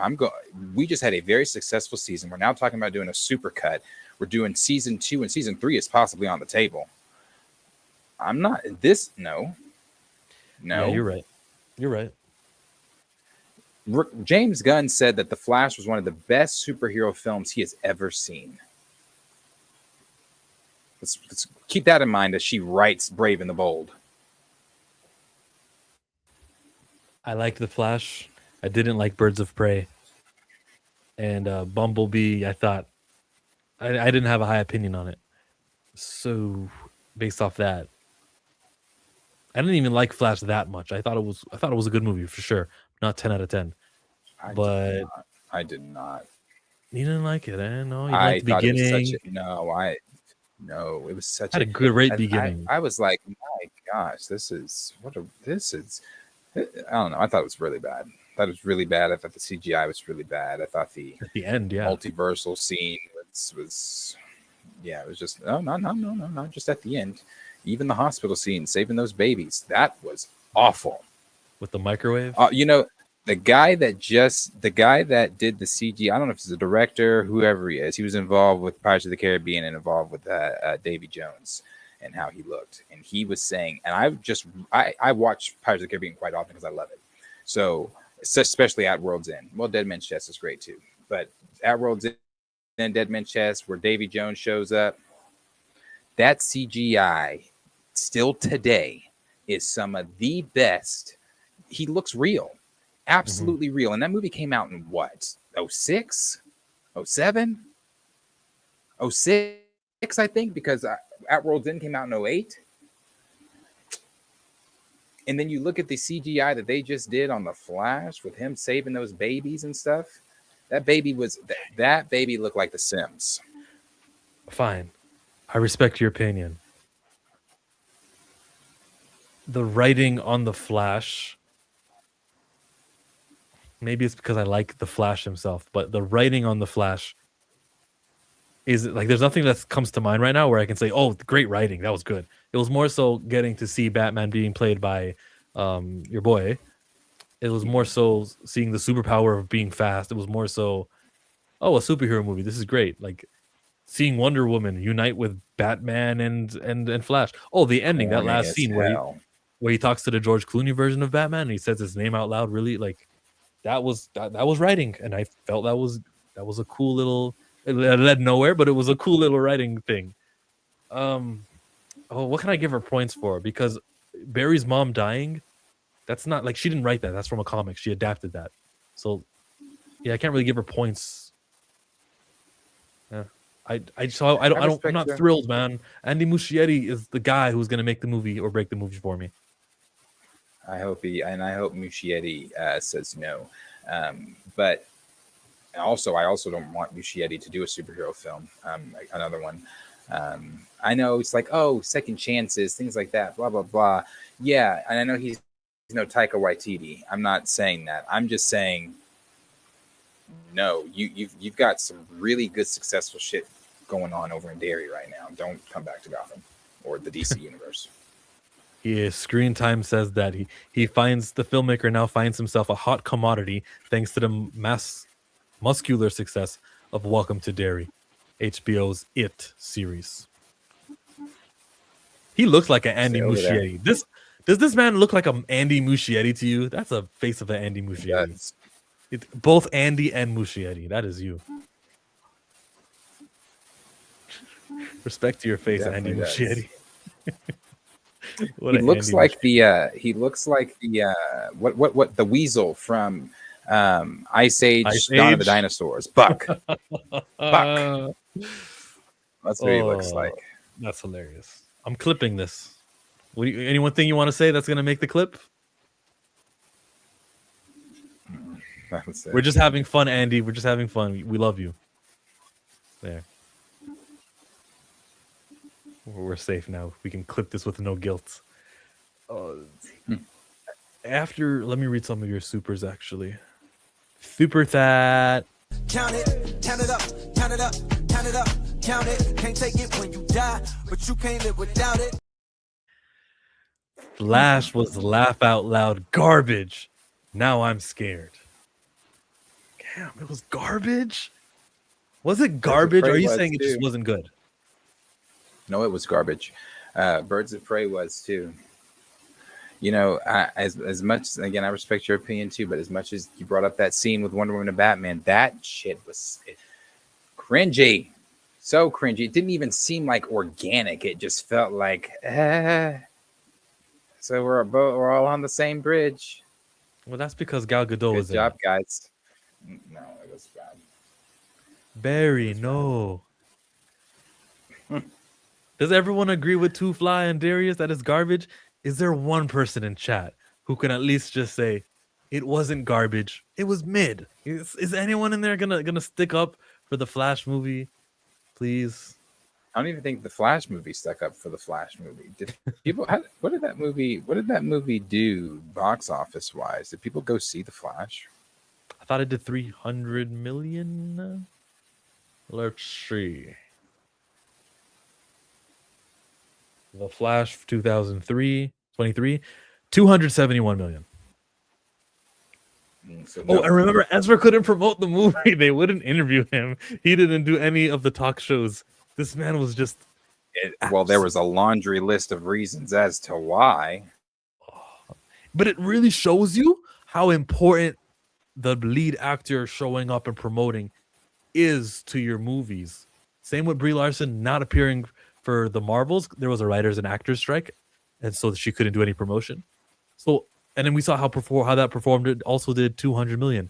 So, like, I'm just saying, like, side note, no matter what you thought of the movie, no matter what, it was a poor opening weekend. It was poor because we didn't promote the movie well enough, and that's probably because Ezra Miller was Ezra Miller. Man, that's not true. And the reason that's not true is because they couldn't lean on Miller for the marketing. They leaned on Keaton. Keaton was the marketing tool during The Flash. And that still didn't get people out there.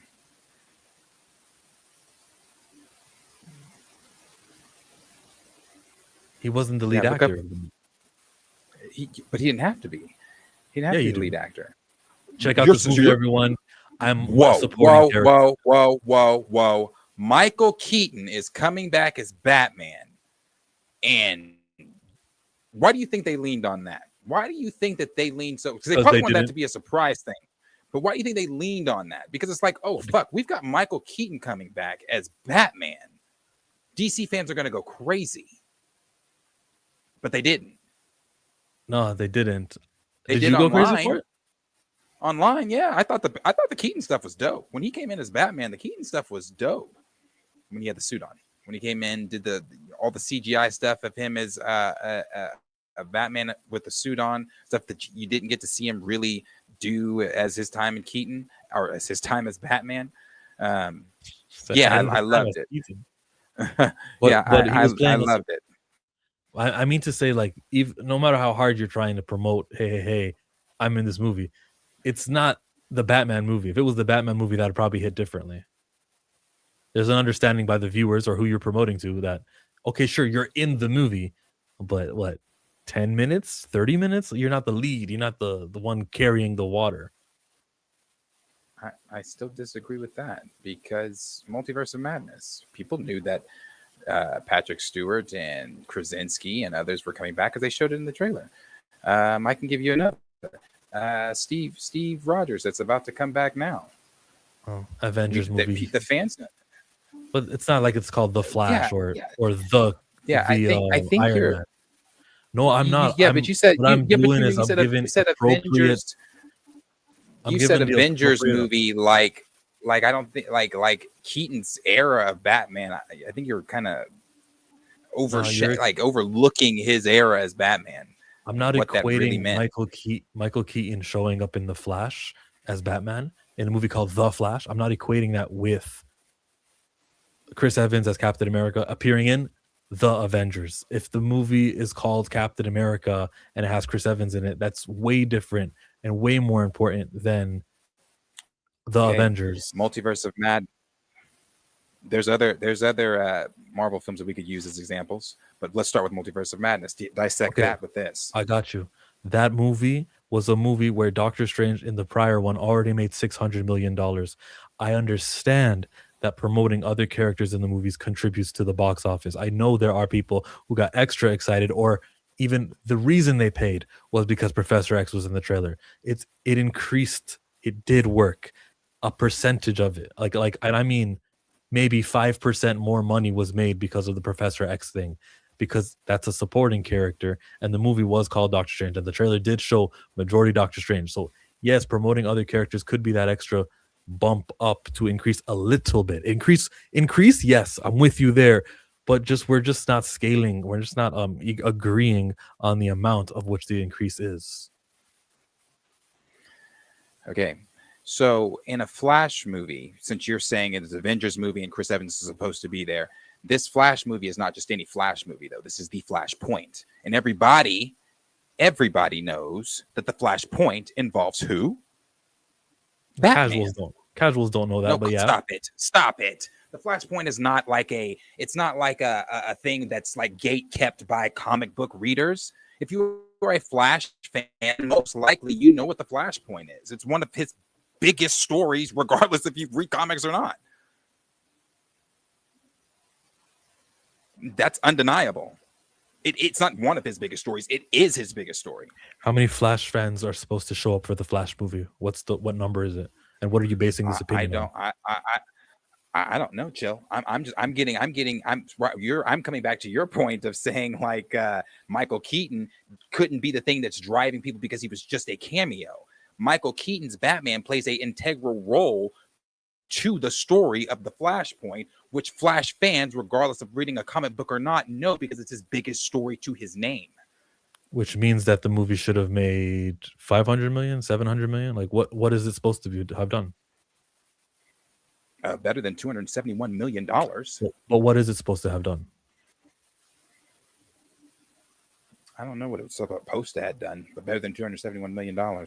Get back to me when you know what it was supposed to have done, and then we can agree or disagree on why we think a Flash I don't need to put a number on it. I said better than $271 million. What we typically expect for a comic book movie to make. When everyone was super excited when they showed that very first trailer, with the little sizzle reel, or the other Batman or the other movies that they had coming out for Warner Brothers. People went shit crazy when they saw the Flash one, and simultaneously when they saw the Batman one too. So let's compare it to that level. What superhero movies are supposed to be making. So this will take a long time, but then I'd have to look at all the DC movies and what they made, because I would compare it only to DC movies, unless you want to say we should compare it to Marvel movies also. What would you say? To know how badly it performed. Do you want to do this? I don't.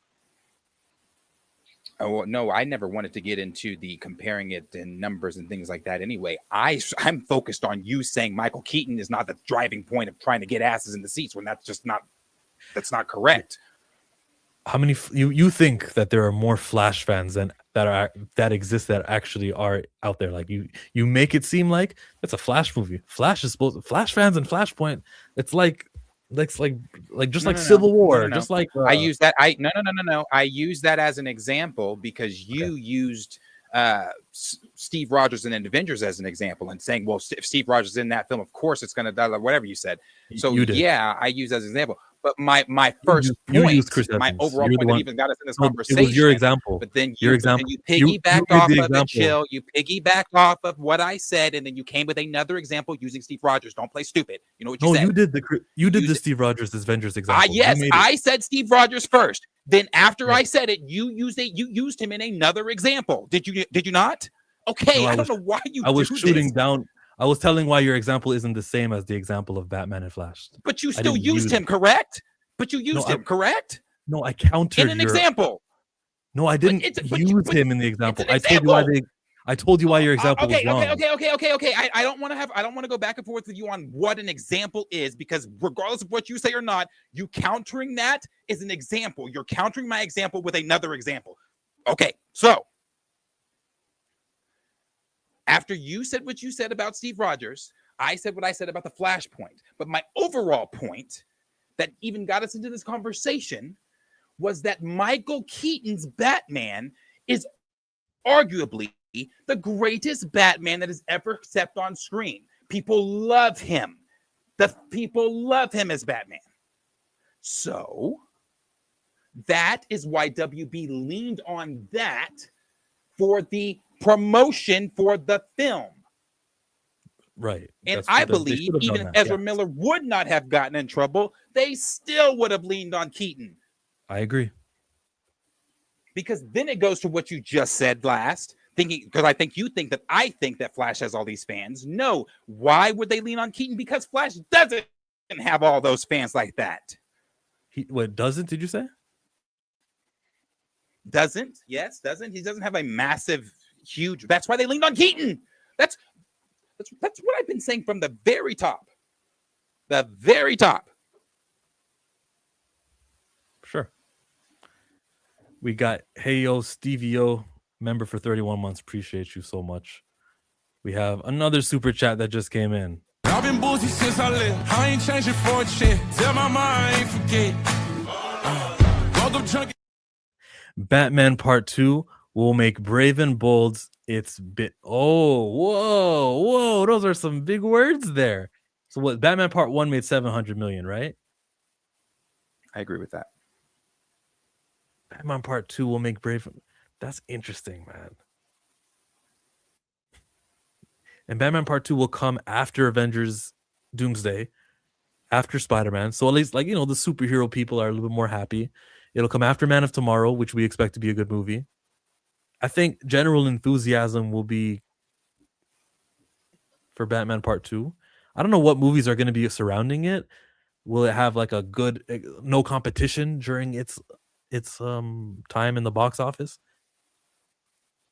But you're not talking box office. You maybe just be talking about quality, right? Why not? Scarlett Johansson's a great actress. Yeah. Brave and Bold. Well, based off the information I know now, yeah, probably. And it's not even just that. I sent it. Hold on, let me find it. It's not even just that. Here it is. It's that this much character better? too. We don't know. Just do you know? And I'm asking DC fans. Maybe other people know. I don't know. Does anybody know who Maxima is? Alien warrior Queen Maxima. She's one of the primary villains in Man of Tomorrow.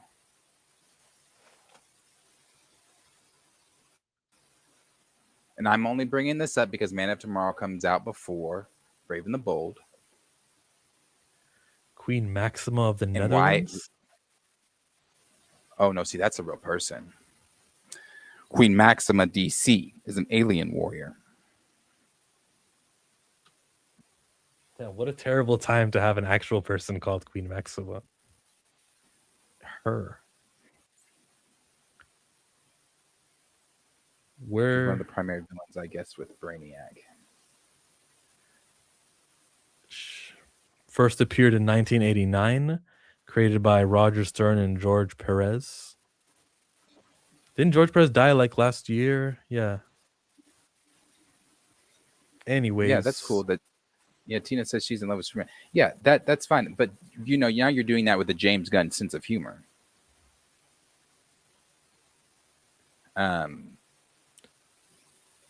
Assuming Man of Tomorrow is good. Let's say it's not good. Let's assume it's not good first. You're now leaving a bad, even worse taste because Clayface comes out before. I don't know if Clayface is going to be good or not. I don't know. I'm just saying I'm going to continue to say I don't understand why we keep going to these characters that no one's ever fucking heard of. Not to say that Clayface is someone we've never heard of. I've never heard of Queen Maxima. I don't know who that is. Not to say that I'm everyone, but I don't know who that is, and you're making that a secondary villain.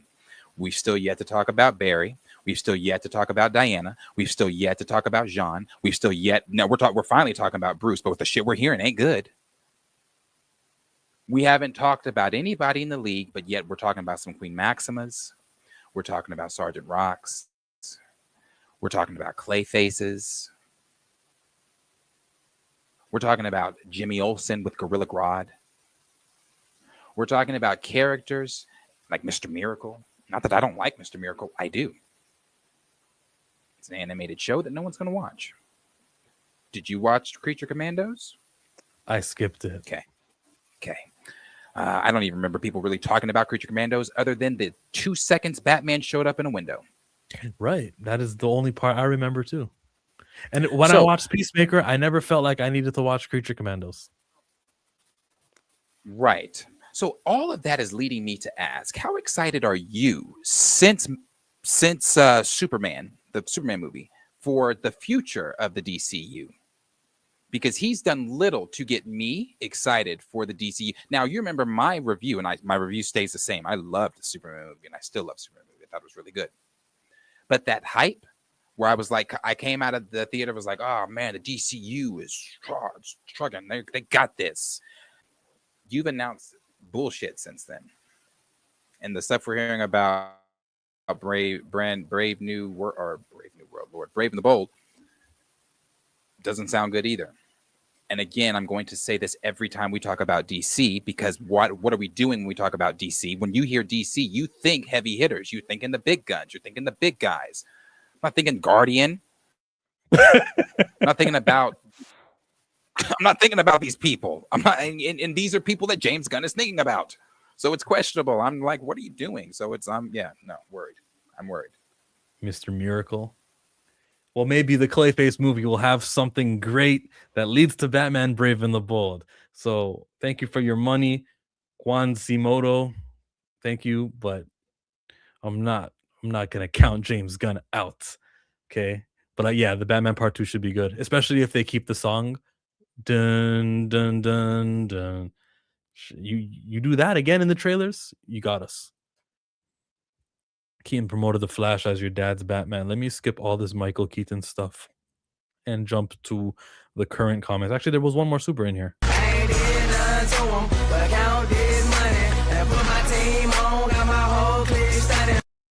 What's up? Yeah, I'm getting money. I love how Keaton Batman. Morning. Go ahead. I love how Keaton Batman wanted to end his life. Not. That was in the movie, wasn't it? Yeah, that was some bad writing. Cool. I don't need her writing my Batman Brave and the Bold. We need some new writing in here. The stunts were cool. Batman in the kitchen with the hair. Yeah. And then he said a line in the movie. What did he say? It was the same thing he said in the old movie. Oh, what was it? Let's get nuts. What did he say? I forget. Either way, she didn't write that. It was just a callback. I'm excited for Batman Part 2, and that ain't James, LOL. Penguin Season 2 also. Right, that ain't James. He said he wants to work with Matt Reeves. I appreciate that. I hope you do. I hope you work with Matt Reeves and his high voice. Need another black superhero. Sure. I wouldn't say no to that. James is being James. I think he's scared of the pressure of main characters. Is he scared of money also?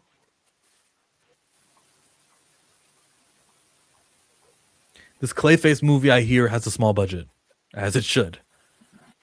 But it's a superhero movie, so maybe all the superhero fans are going to be interested in it, and they still show up for it. Like, if this thing Clayface makes 400 million, let's say, when your budget is 30 million, that's a phenomenal number.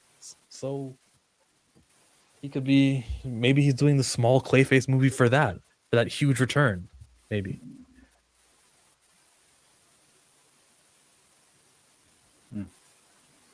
Maybe.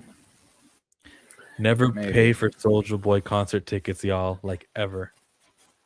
I guess he performs poorly. Okay, good to know. Noted. You got that? Oh, I would never have gone to. I would have never gone to a Soulja concert. I'm very particular about concerts. If I pay to see you live, I gotta really like you. So Janet Jackson. Soulja had hits. No, I wouldn't pay to see Janet live. Ouch. I like Janet, but I wouldn't pay to see Janet live. So like there's 5 people you'd pay to see live? Like how big is the list of people you'd pay to see live? You take what you can get. You're a Norman. You act like people don't come to the city.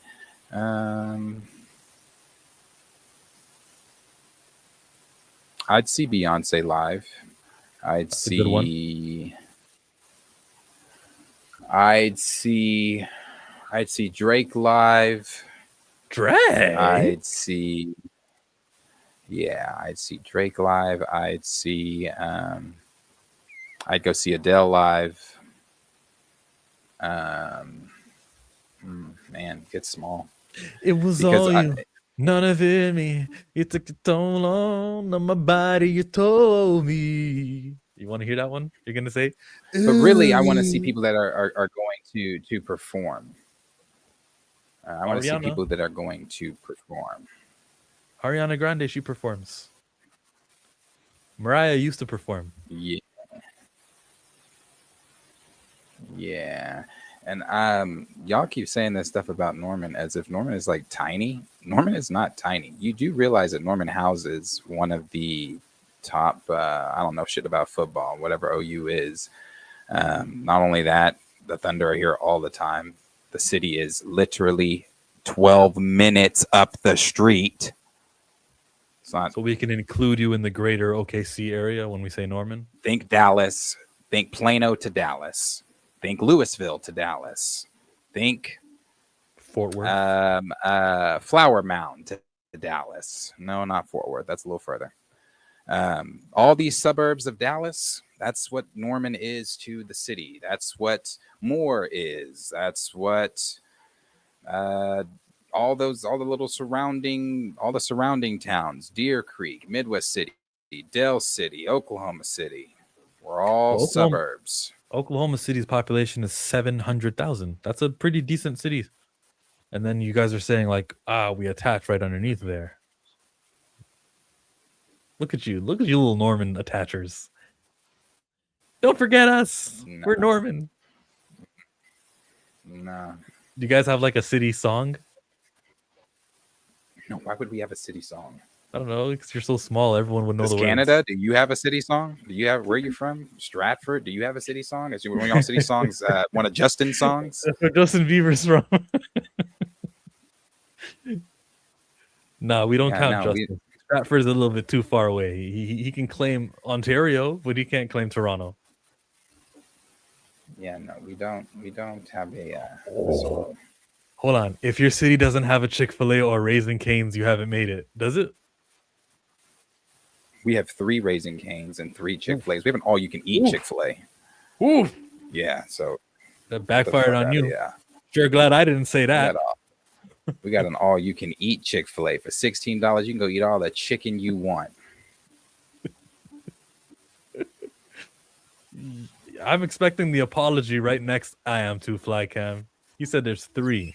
If he had 1, you 3. could say you got lucky. That must be new. He said 3. All you can eat. And the one on campus stays open till 3 a.m. Boom. Yeah, we're more than just a football team here. We house Chick-fil-A's. Yeah, no. Norman is a small. Well, it's not small. It's gotten a lot bigger. It used to be small, but it's gotten a lot bigger. It's a bustling municipality. Yeah, I prefer if I was to move out of Norman, which I did, and I hated because I was forced to have to move to the city. I've always said if I was to move out of Norman, it's out of Oklahoma because there's nowhere else in Oklahoma that I would rather live than in Norman. We barely have shit happening as far as like crime and shit like that. You just don't have a lot of. It's quiet. I like it. Hey, maybe you'll get a G League team. Or is that the Tulsa Thunder? You talking about the Thunder? Yeah, where's the their Thunder G League have a G League team. They don't play in Tulsa. They play in the city. They're the Thunder Blue. They play in the city. They practice at the same facility the Thunder practice. Good for them. Yeah. Maybe you'll get an NHL team, baseball, NFL. We have an NHL team. You actually not good, don't. but they have an NHL team. If they have a hockey team, it's not the NHL. Well, I don't know what they are, but they have a hockey team. They're talking about. He said, "Oh, he's including all of OKC. That's convenient." LOL. You said Norman, right? Norman. Yeah, no, Norman. Yeah. Why would I drive to this? First of all, I hate driving to the city. It is a pet peeve of mine. I had to drive to the city yesterday, and I knew because when we finished our stream, I was like, "Damn, look what time it is. This is about to." I didn't get home last night till 10:30. I hate driving to the city, so no, I would definitely not drive to the city for food.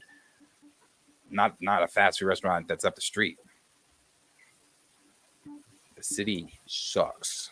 Ricardo lives in the city if he's in chat. That traffic is stupid. You met Ricardo in real life, or is he just someone you know from the internet? I just know he lives in the city. Oh. He knows Q in real life. Oh, cool. Darius, have you seen a tornado there? I'd be scared to stay in Oklahoma. Yes, I chased them. I got videos of me chasing the motherfuckers. Yes.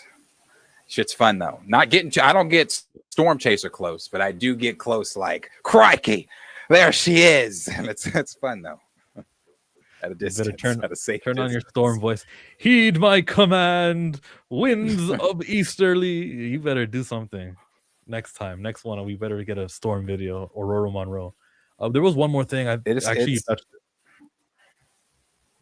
Go ahead. Y'all, the memes and rumors are true. We do sit on our porches when they come. You know, they be like, "Oh, get to a safe place." There now, I don't know how true this is, but all my life I've lived in Norman, so I can attest to this. We personally have never had one, and they say it's because Norman is protected by this Indian Thunderbird Lake is here, and the Indian burial grounds and all this kind of stuff. So Norman is protected by the Indian burial grounds because literally Moore, which is from my house, Moore is probably like 10 minutes from here. Moore gets fucked up. And it literally turns around or will hit the Norman line and go in the opposite direction. It never comes through Norman. We don't get hit ever. We've never been hit. Like the outskirts of Norman, like out by Thunderbird Lake, might get hit. And ain't nobody out there. But our city, no, we never get hit. Moore gets fucked. It's sad. Obama came to that one that hit more. It was big for us. President. Did he drink the water? Did he drink the water like he did in Flint? I don't know. I just remember him walk. I remember him. I didn't see him, but I remember the news seeing him walking through all the. That one was terrible. That one was bad, man. I think that was an F5 that came through more. Bro, come. Got those kids at elementary. Sad. If anything ever went sideways and Darius got too close to the tornado, I'm sure Superman would save him. He's got a history of doing things like that. The Hollywood Reporter confirms that the Robin in Brave and the Bold will be Damian Wayne. Robin in this version is Damian Wayne, the murderous tween raised by assassin, who also happens to be the son of Batman never knew he had. The son Batman never knew he had. Okay. How old's Bruce going to be? That's the question, right? That's all I gotta ask. How old will Bruce Wayne be? How old will the son be?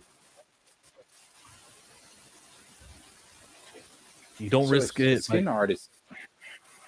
Yeah, you cast someone who is as old as possible for the kid, maybe 15 years old, and you can even lie and say he's 13 in the movie. But the older they are, the more better they'll be, the more likely you get to keep the actor in later movies. And then the younger they are, let's say they get a cute 10-year-old, fine, you use him here. You can recast by the next time you see Batman with a new actor who's older now, and then you have more options with actors who are older. It's just worrisome. So it's just, I wouldn't have done Damian Wayne. I would have used an actual Robin like Jason Todd or Tim Drake. He's in his 40s. His late 30s, early 40s, around 38, 41, when not when Damon's conceived, but when Damon is Robin. Okay. That's comic accurate. Because that's what Brandon Sklenar is, right? He's 30 something. Brandon Sklenard is... He's our Batman. And mind you, they'll be filming this in 2-3 years, so 35. He'll be older than what? Then he'll be 37.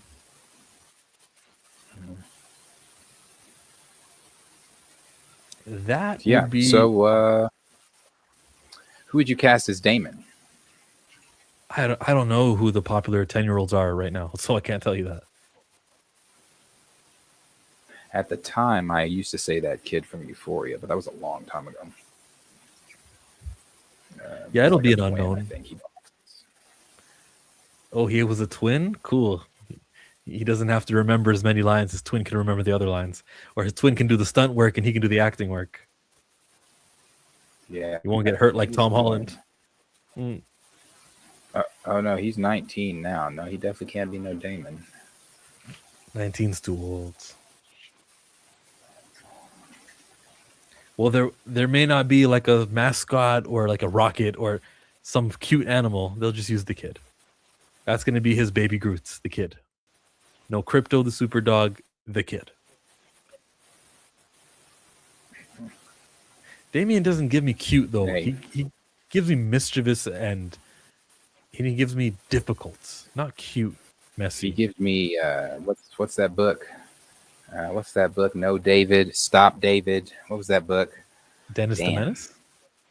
No. Stop, David. No, David. Maybe someone in chat will help us. It's called No David. It's called No David. Yeah, David. David was a little badass little boy. It was a series of books. Terrorizing shit. David needed his ass whooped in the books. No, David. That's no. who Damon reminds me of. Yeah, No David. No, that's who Damon reminds me of. Mm. Okay. Super. Spend a lot of money on my brand new guitar. Baby's got a habit, diamond rings, and Fendi sports bra. I feel like Woody walked so Grinch could run. Damian Wayne needs to be part Arabic. He's a ghoul.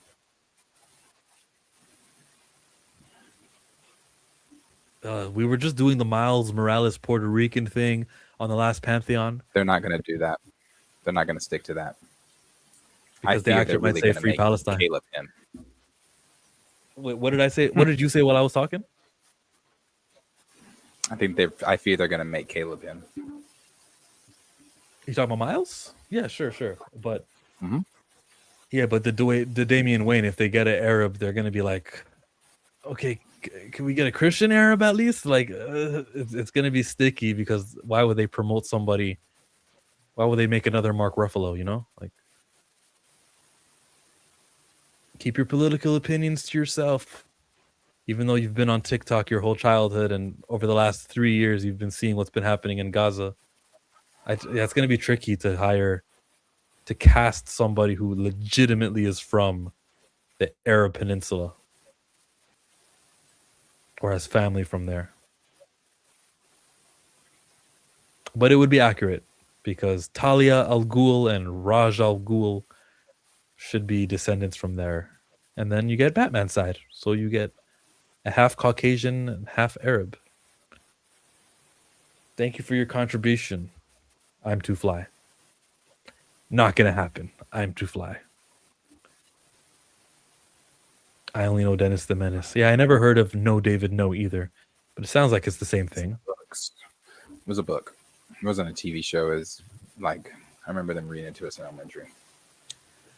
Quasimodo says, "Don't get me started on Miles. People love to forget he's not 100% black."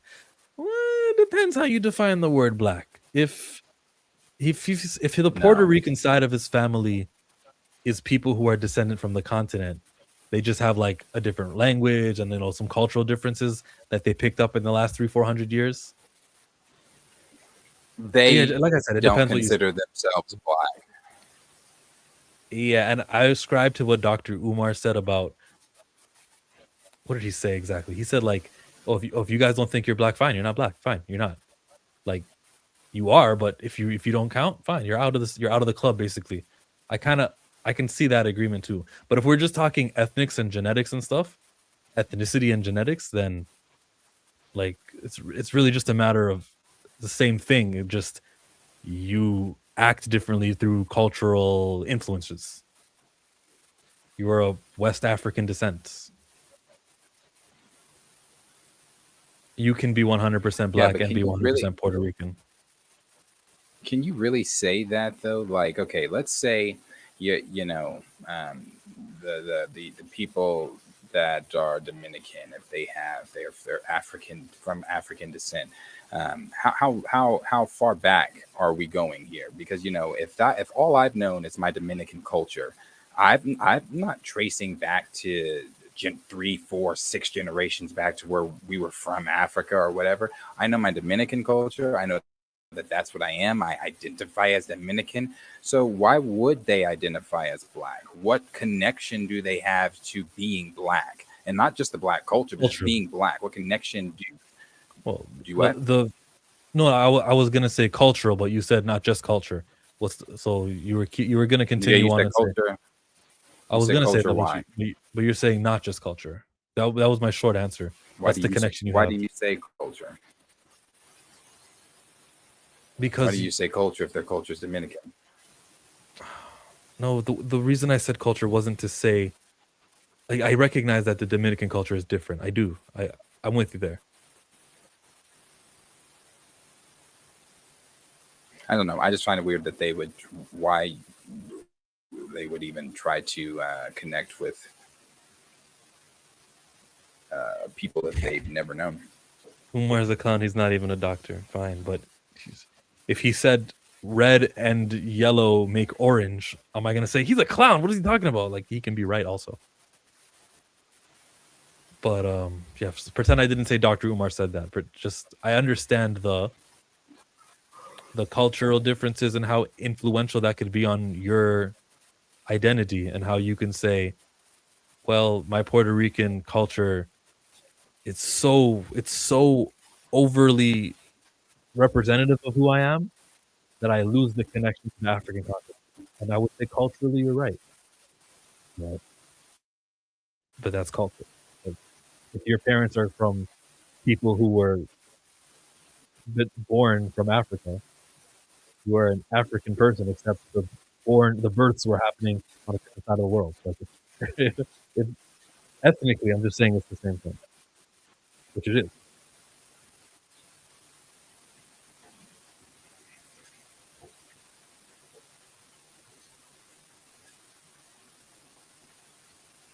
Either way, Miles does not need to be full black.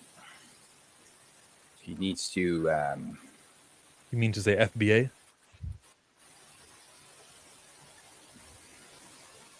He needs to be. He needs to have his Dominican culture in there as well. And getting Caleb, who I fear they're going to get, I ain't going to do it. Zoe Saldana be flipping between black and Dominican when it's beneficial. I'm tired of people talking about the race of the characters of the people in movies. I grew up in the 80s when we had black stars like Eddie Murphy and Danny Glover, and there was no problem.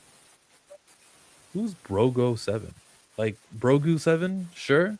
I'd love to be in that scenario where there's all these big popping movies with black leads in them.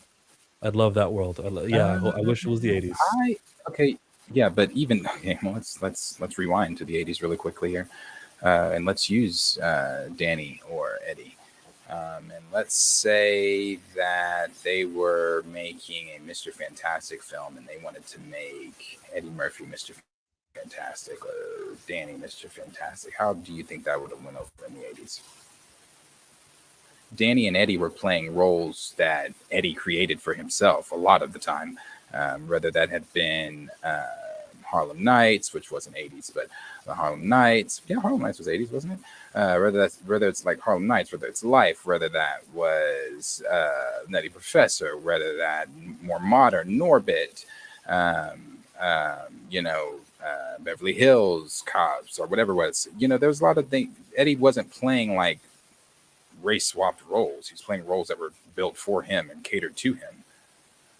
Now, again, if they would have done a film that was about a white guy in history, or not just in history or in fiction, that was known to be white, and they've got Danny or Eddie to play them, I think that would have caused quite the stir. Julia Roberts as Harriet Tubman type stir. Yeah, I think that would have caused quite the stir. That was the 80s too, and not too far removed from the 60s, the civil rights era. And it's not, racism even today is still alive and well. So it was in the 80s, just as alive and well. Folks would have rioted if you would have put one of them niggas in a white person's spot. Now, Static, he needs to be fully black. I kind of agree with this, except the word black. There's black people right now. If both your parents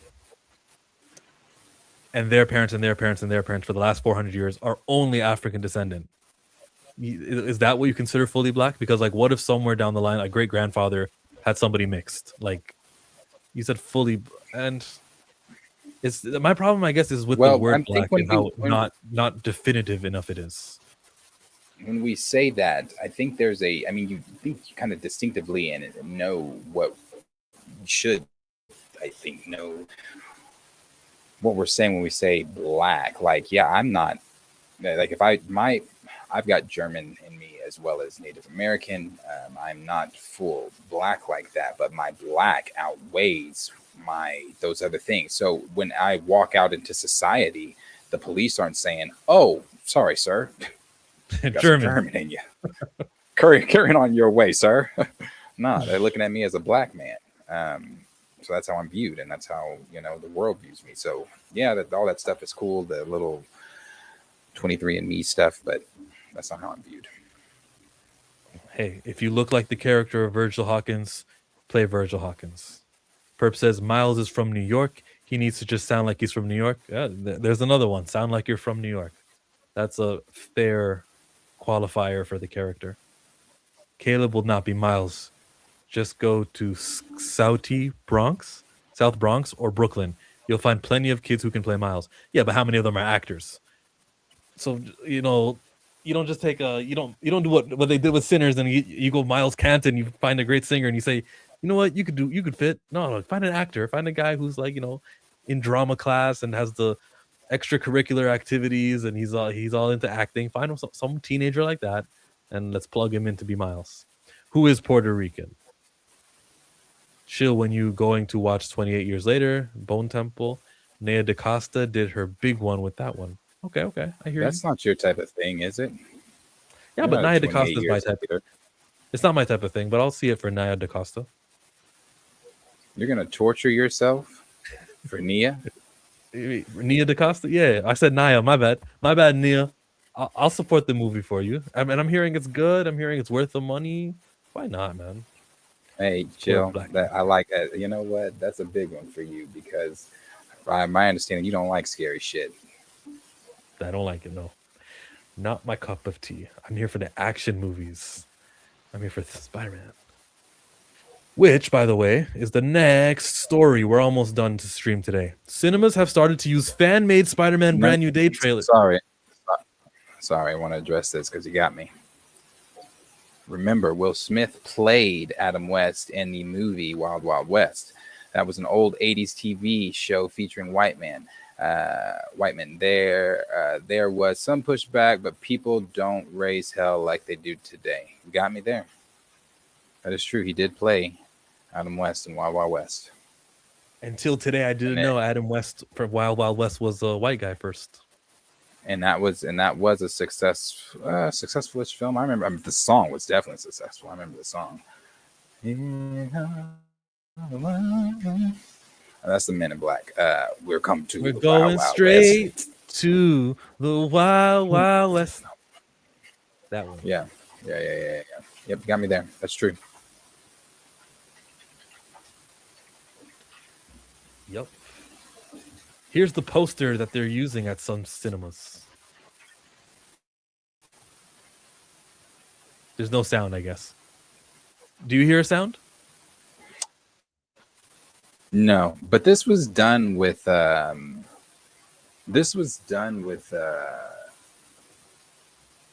Way Home. Theaters did this with No Way Home as well. They were using fan-made posters, and I can only assume this means we're close to the trailer. Yeah. This is probably illegal, but who really cares? I don't care. I'm not gonna fight. Hey, Sony doesn't want you to do this, movie theater. I bet you better find out which one you are. No, movie theaters got to promote Spider-Man because they're a movie theater. Here's some cool shit that we do here. Come back, please. Spider-Man. Nothing wrong with that. They're perfectly Trailer's fine, coming soon, supposedly. But that's not even the biggest Spider-Man story, though. We touched on it yesterday. The one that Peter Parker from Tobey Maguire's universe. Spider-Man will reportedly not die in Avengers Doomsday. That's coming from Alex Cosmic Circus. They used to tell us all week long, we've been telling us, well, the X-Men are going to show up, and the way the movie begins is the X-Men universe collides with the Spider-Man universe, and they fight and they beat him up. He doesn't die. He does not die. Hope not. I hope not. I hope he survives with little May Parker. I hope his daughter. I hope we get to see MJ. Isn't the same actress who plays Aunt May still alive? Let's bring her in this movie too.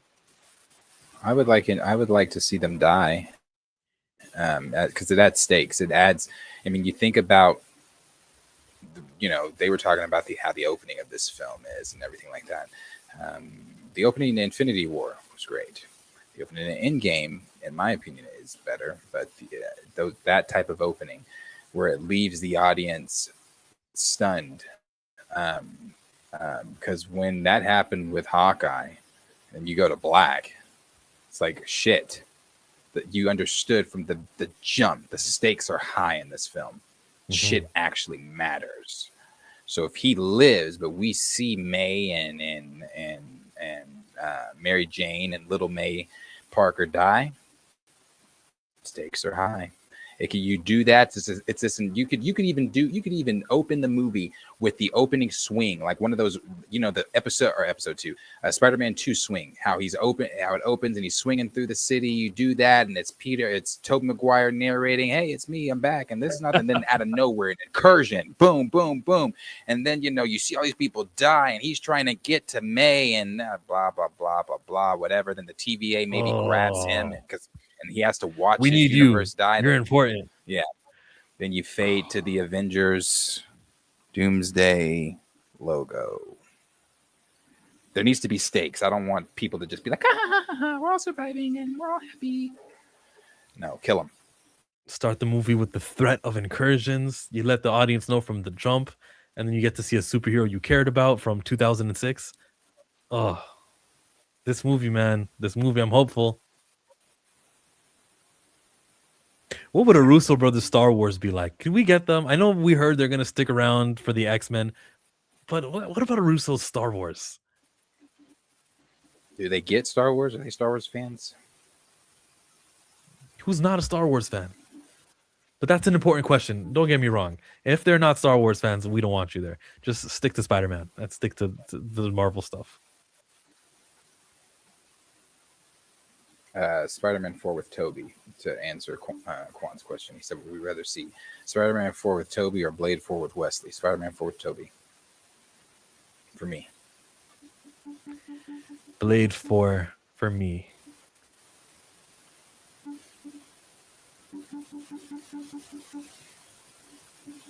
Would you rather see a recasted T'Challa, or would you rather see Spider-Man 4 with Tobey? Spider-Man 4 with Tobey. No, I'm joking. You know what? I should ask you about Andrew Garfield. That's your boy. Your boy is Andrew Garfield. Yeah, no, don't do it. No, you can't. No, I'm joking. Relax. It's still recast T'Challa, but I would kill for that Andrew movie. Maybe Andrew can play T'Challa. There's a comic book with a white version of a Black Panther. They get creative there. Thank you for coming to another stream. Thank you to the supers from Battery, which we answered. Vader vs. Maul would be Star Wars corn. Yes. Flash was laugh out loud garb. Play that last message I just sent. Oh, there was one this more. This happened a few days ago. We never talked about it, but it happened a few days ago. You agree with Godfrey? Godfrey the comic. What does he say? Blurred. What's his one name? What's that dude's name? The blurred dude. Blurred Without Fear, Ernie. Guy. Yeah, he said Ernie watching this said Godfrey doesn't know what the fuck he's talking about. Okay. The X-Men is about Martin Luther King and Malcolm X. Yes. Magneto is Malcolm X, and Martin Luther King is Xavier. Is Dr. Xavier. Their philosophies were that's where he got it from. Yeah. Professor. Yeah. It's all a lot of stuff is from black stories. And they just kind of Superman is the Egyptian about Osiris, like power from the sun. Same thing. Oh wow. Oh yeah, I read all. I love that. I'm just now hearing that for the first time. I never knew that. And when I was with Stanley, I love bragging about it because I don't care. Hold on. Can I address the first two first? Because he's gonna change to Stanley, right?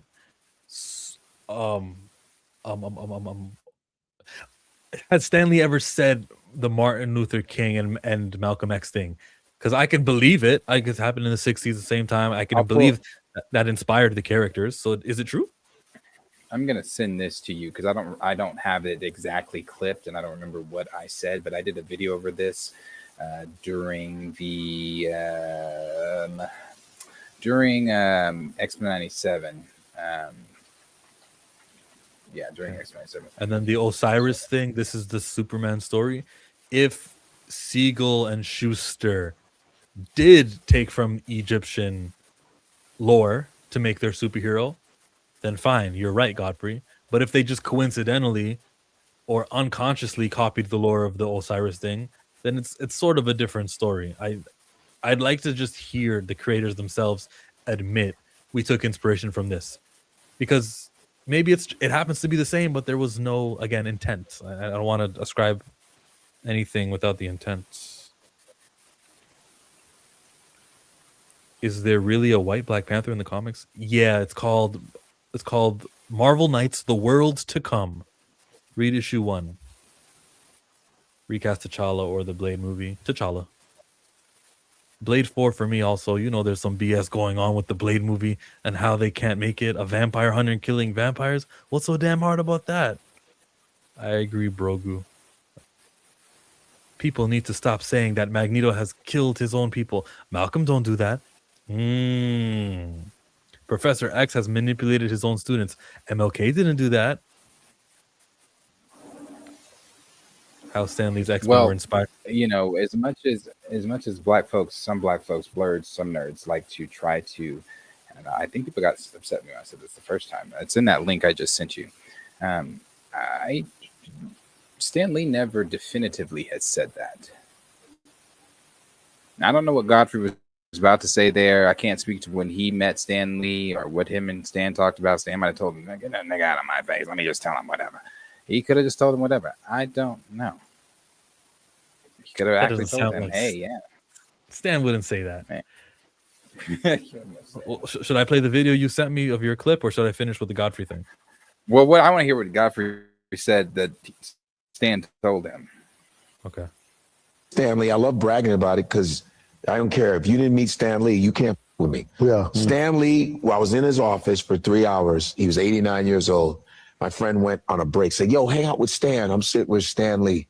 I said, like, "What the fuck?" He goes, "Godfrey, I want to show you something here. You see this picture of Wesley Snipes? Big ass picture of Snipes with the blade." He goes, "He's the reason why Marvel got out of bankruptcy. It was him. Wow. It was because we had Blade. Blade is the reason he saved Wesley." And I go, "And we ain't seen another Blade in 25 goddamn years." But they got 18 Spider-Mans, 90 this, and Wesley Snipes saved. But this is how this business is. Yeah, look at that. Eddie Murphy saved SNL. Bill Cosby saved NBC. In Living Color, changed the halftime for Fox. Oh. Michael Jackson saved the halftime of Super Bowl in 1993. Still the most watched Super Bowl of all time. Black people sell. Super Bowl halftime. So. We sell. It's just that they just can't get it out of their heads. They think we just can't give them too much because they'll do something. We're not going to act like you. We're not like that. No, we like to see everybody win. We ain't like you. Yeah. And it's pathetic. It's like black people sell. They didn't think black people sold overseas. It was like, you guys don't sell. But then Black Panther gets $1 billion. And then I was in Saudi Arabia. Yeah. And they were like, this is the only movie we've let in. Because they ban all American in Saudi. They go, "Oh, no, Black Panther. Yalla, yalla." I heard that clip before, the second part. Yeah, I've heard the second part. I've never heard the first part. Now, you don't have to listen to everything that I said in that video. You can just skip to what Stan said. But he didn't say anything about connecting it to civil rights era. Okay, which part is the Stan part? Oh, shit, I'm not sure. Should be at a certain decision talking about, but in reality, and I meant to play this during that video, and maybe it would have put a lot of clip so that everybody can hear Stan Lee himself and hurl that myself and my maybe more so just myself. But let's go over these really quickly. And I'll give your names. We have actually let's just start here because I'm only gonna do this one. I'm not gonna do several. I had a comment that said, first of all, X-97 is a new. Did you already play it? No, I thought I played the clip in this. X-Men is relevant in ground. Maybe I skipped it. No, there's no part where you play it. Like the screen doesn't change. From your view, I don't your know. algorithm. I thought I played it. It should be in there, but maybe not. How long is the clip? Is it like a 10-minute clip, 1 minute clip, a 10-second clip?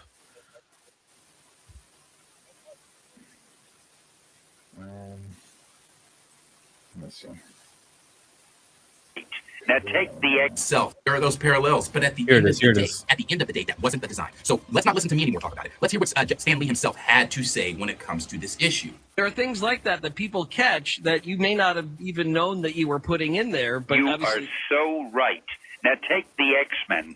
I was just originally trying to get an interesting group of characters with interesting powers, and I thought it would make it twice as interesting if the public really didn't like them that much. And if they had to worry about their reception by the outside world, little by little, I began getting mail saying how great it is that I'm doing these stories about bigotry and the evils of bigotry and so forth, and race hatred. And I guess I was doing that, but I was doing it subconsciously. That wasn't the main purpose. So, as you just heard... Yeah. Hey, so it's not like it came out of Stan Lee's mouth. It sounded like it wasn't on purpose. Yeah, he didn't do it purposefully. I know a lot of people like to tie that to Stan and want that and be like, oh yeah, no, he did that for black folks. Not Maybe Chris Claremont did No. it for Malcolm and Martin, but apparently Stan Lee did not start with Malcolm and Martin in mind. Maybe after the emails, sorry, after the mail, after the snail mail, he goes, oh really? Okay, let me dig into this. Maybe he does a shift later, but from inception, Malcolm X and Martin Luther King are not inspiring Magneto and Professor X. But I like the parallels just like everybody else does. I mean, well, Quan didn't like it. He said Malcolm doesn't, which I agree with what he said too. So yeah,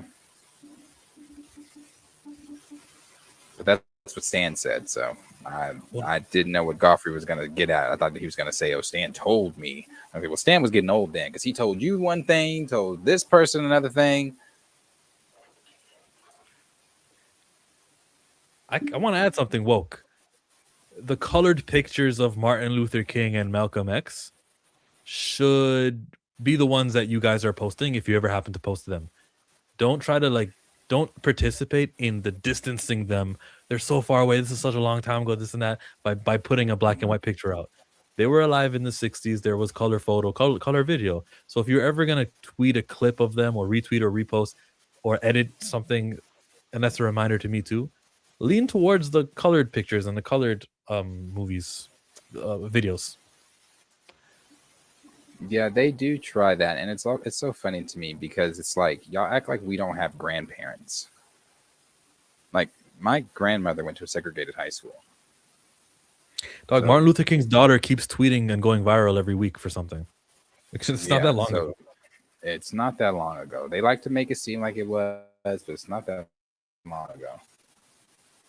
They want to tell you, forget about it. It was so long ago. And I'm not saying this is to say that I think this way. They want to tell you, forget about slavery, forget about racism, let those things go. But they want to tell us to never forget 9/11. And I'm not saying I'm pro forgetting 9/11. I'm not. But I'm saying investigate 9/11. Yeah, there you both were tragic. Yeah. Yeah. Both were tragic, and only 9/11 was somewhat filmed on some stuff. Our what was done to our people was not filmed. You don't get to see what was done to our people. You don't get to see how they broke families apart. You don't get to see how they would make an example out of a black man on the plantation to be a warning to the rest of you that might get an idea. How they would sell a mother. Take the baby fresh out of the womb and sell the mom, or get rid of the child, or something like that. So our stuff is only told through verbal accounts, through text and history, something, but it wasn't recorded. It wasn't on film. Not like the Holocaust, not like some of these other tragedies. So don't ever tell us to forget or that it was so long ago. It wasn't. My grandmother was, and still alive, went to a segregated high school. Her mother's mother was a slave. So stop it. If I could bring the mood down, it wouldn't matter if it was televised either. That would require them to have hearts. I'm watching Ukrainians and some of the refugees there getting love, my God, these are refugees, the Ukrainians, you got to support them. They've got blonde hair. This is different. I'm seeing reports right now today of Europeans being very upset at the Greenland situation. What's Trump doing? What's he trying to do? He trying to occupy land. You can't do that. You can't just do a takeover of land. Well, what have we just been ignoring over the last 3 years over in Gaza? I just mean to say, Darius, that even if shit was videotaped and if well documented, there's just some people who would dehumanize and it wouldn't work on them. Oh yeah, no, I agree with that. I'm just saying, when they try to tell us oh, just get over it or whatever. No, but yet have a different sympathy. That's why I use those as an example, because they have a different mindset, different frame of mind when it comes to 9/11. It's never forget.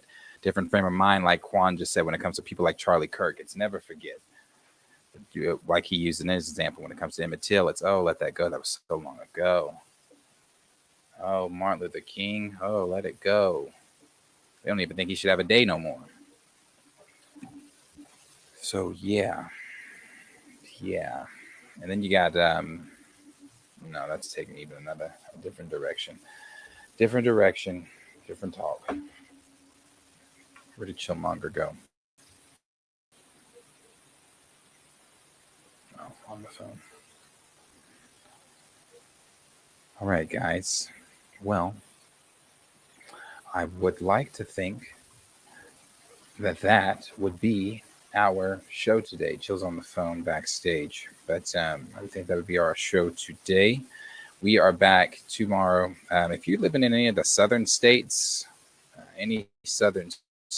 brace yourselves. We're supposed to be getting a massive ice storm.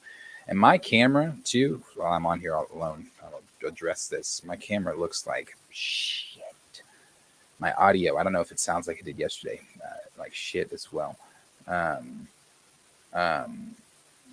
going to get Henry over here to fix all that, so that'll be better, because I'm looking at it on the TV and I'm looking at it on the screen, and it doesn't look good. So I don't know what it looks like from y'all's viewpoint, but it don't look good. So I'm going to get that fixed as well. But we'll be back tomorrow. I'm working on another set of content that we're going to be distributing to everyone. Hopefully soon. It'll be another live stream format. And it'd only be once a week, and it would be with a bunch of other people. I'm trying to do that. I'm trying to get that set up as well. Let's see, what other announcements? Anything else going on? I don't think so. Just that we will. Oh yeah, that's it. Friday. That's what I was going to say. Friday, we might be live earlier Friday than around the time that we are normally start, like that one time, because they're saying that this ice storm is supposed to, and that's assuming people have power, and like that I have power. But they're saying that this ice storm, if you live in these southern states, is supposed to be really, really, really bad. Yeah, I see Broger said he lives in Houston. He's bracing himself. I saw Professor the Film Fan. What did you say? You said, yeah, hopefully the ice storm won't last long. Hopefully not, but they're talking about with it being, it also depends on how cold it is after the days after, but they're saying with it being possibly through that 3 to 4 inches of ice, not snow, ice, that could take a long time to. I remember there was a huge ice storm when I was in middle school or high school. One of those was the biggest ice storm I had seen hit here. We were out of school for like 2 weeks, 2.5 weeks, and you would always hear tree branches breaking from the ice or trees falling randomly from all the ice. So if it's anything like that, people might be out for a while, but it also depends on the weather. If it stays below freezing, then yeah, but if not, then it'll melt away. But they're saying that Friday and Saturday and Sunday, you ain't going nowhere. They're saying they're expecting people without power. They're saying that we're going to all be snowed in, don't get out on the roads, all that kind of stuff. So if you live in any of the southern states, brace yourself to head down to these stores, because it's going to be like all that toilet paper and stuff gone again, all that stuff. So stay safe, everyone, if you can. Anyway, we're going to get out of here, or I'm going to get out of here. We'll be back on tomorrow and then possibly on Friday, just earlier. If you're new here and you like what you saw, go ahead and hit the subscription button. It helps us out a lot.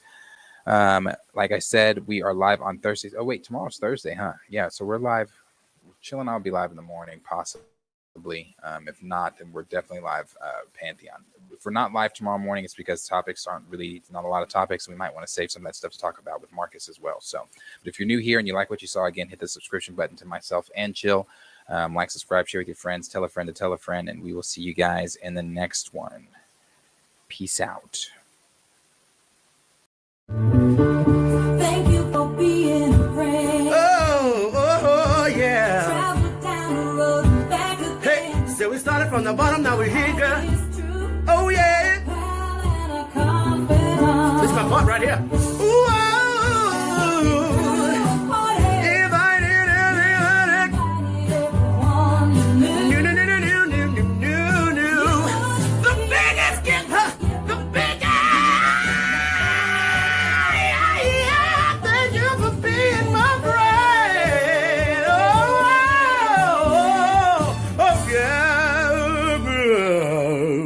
Hallelujah.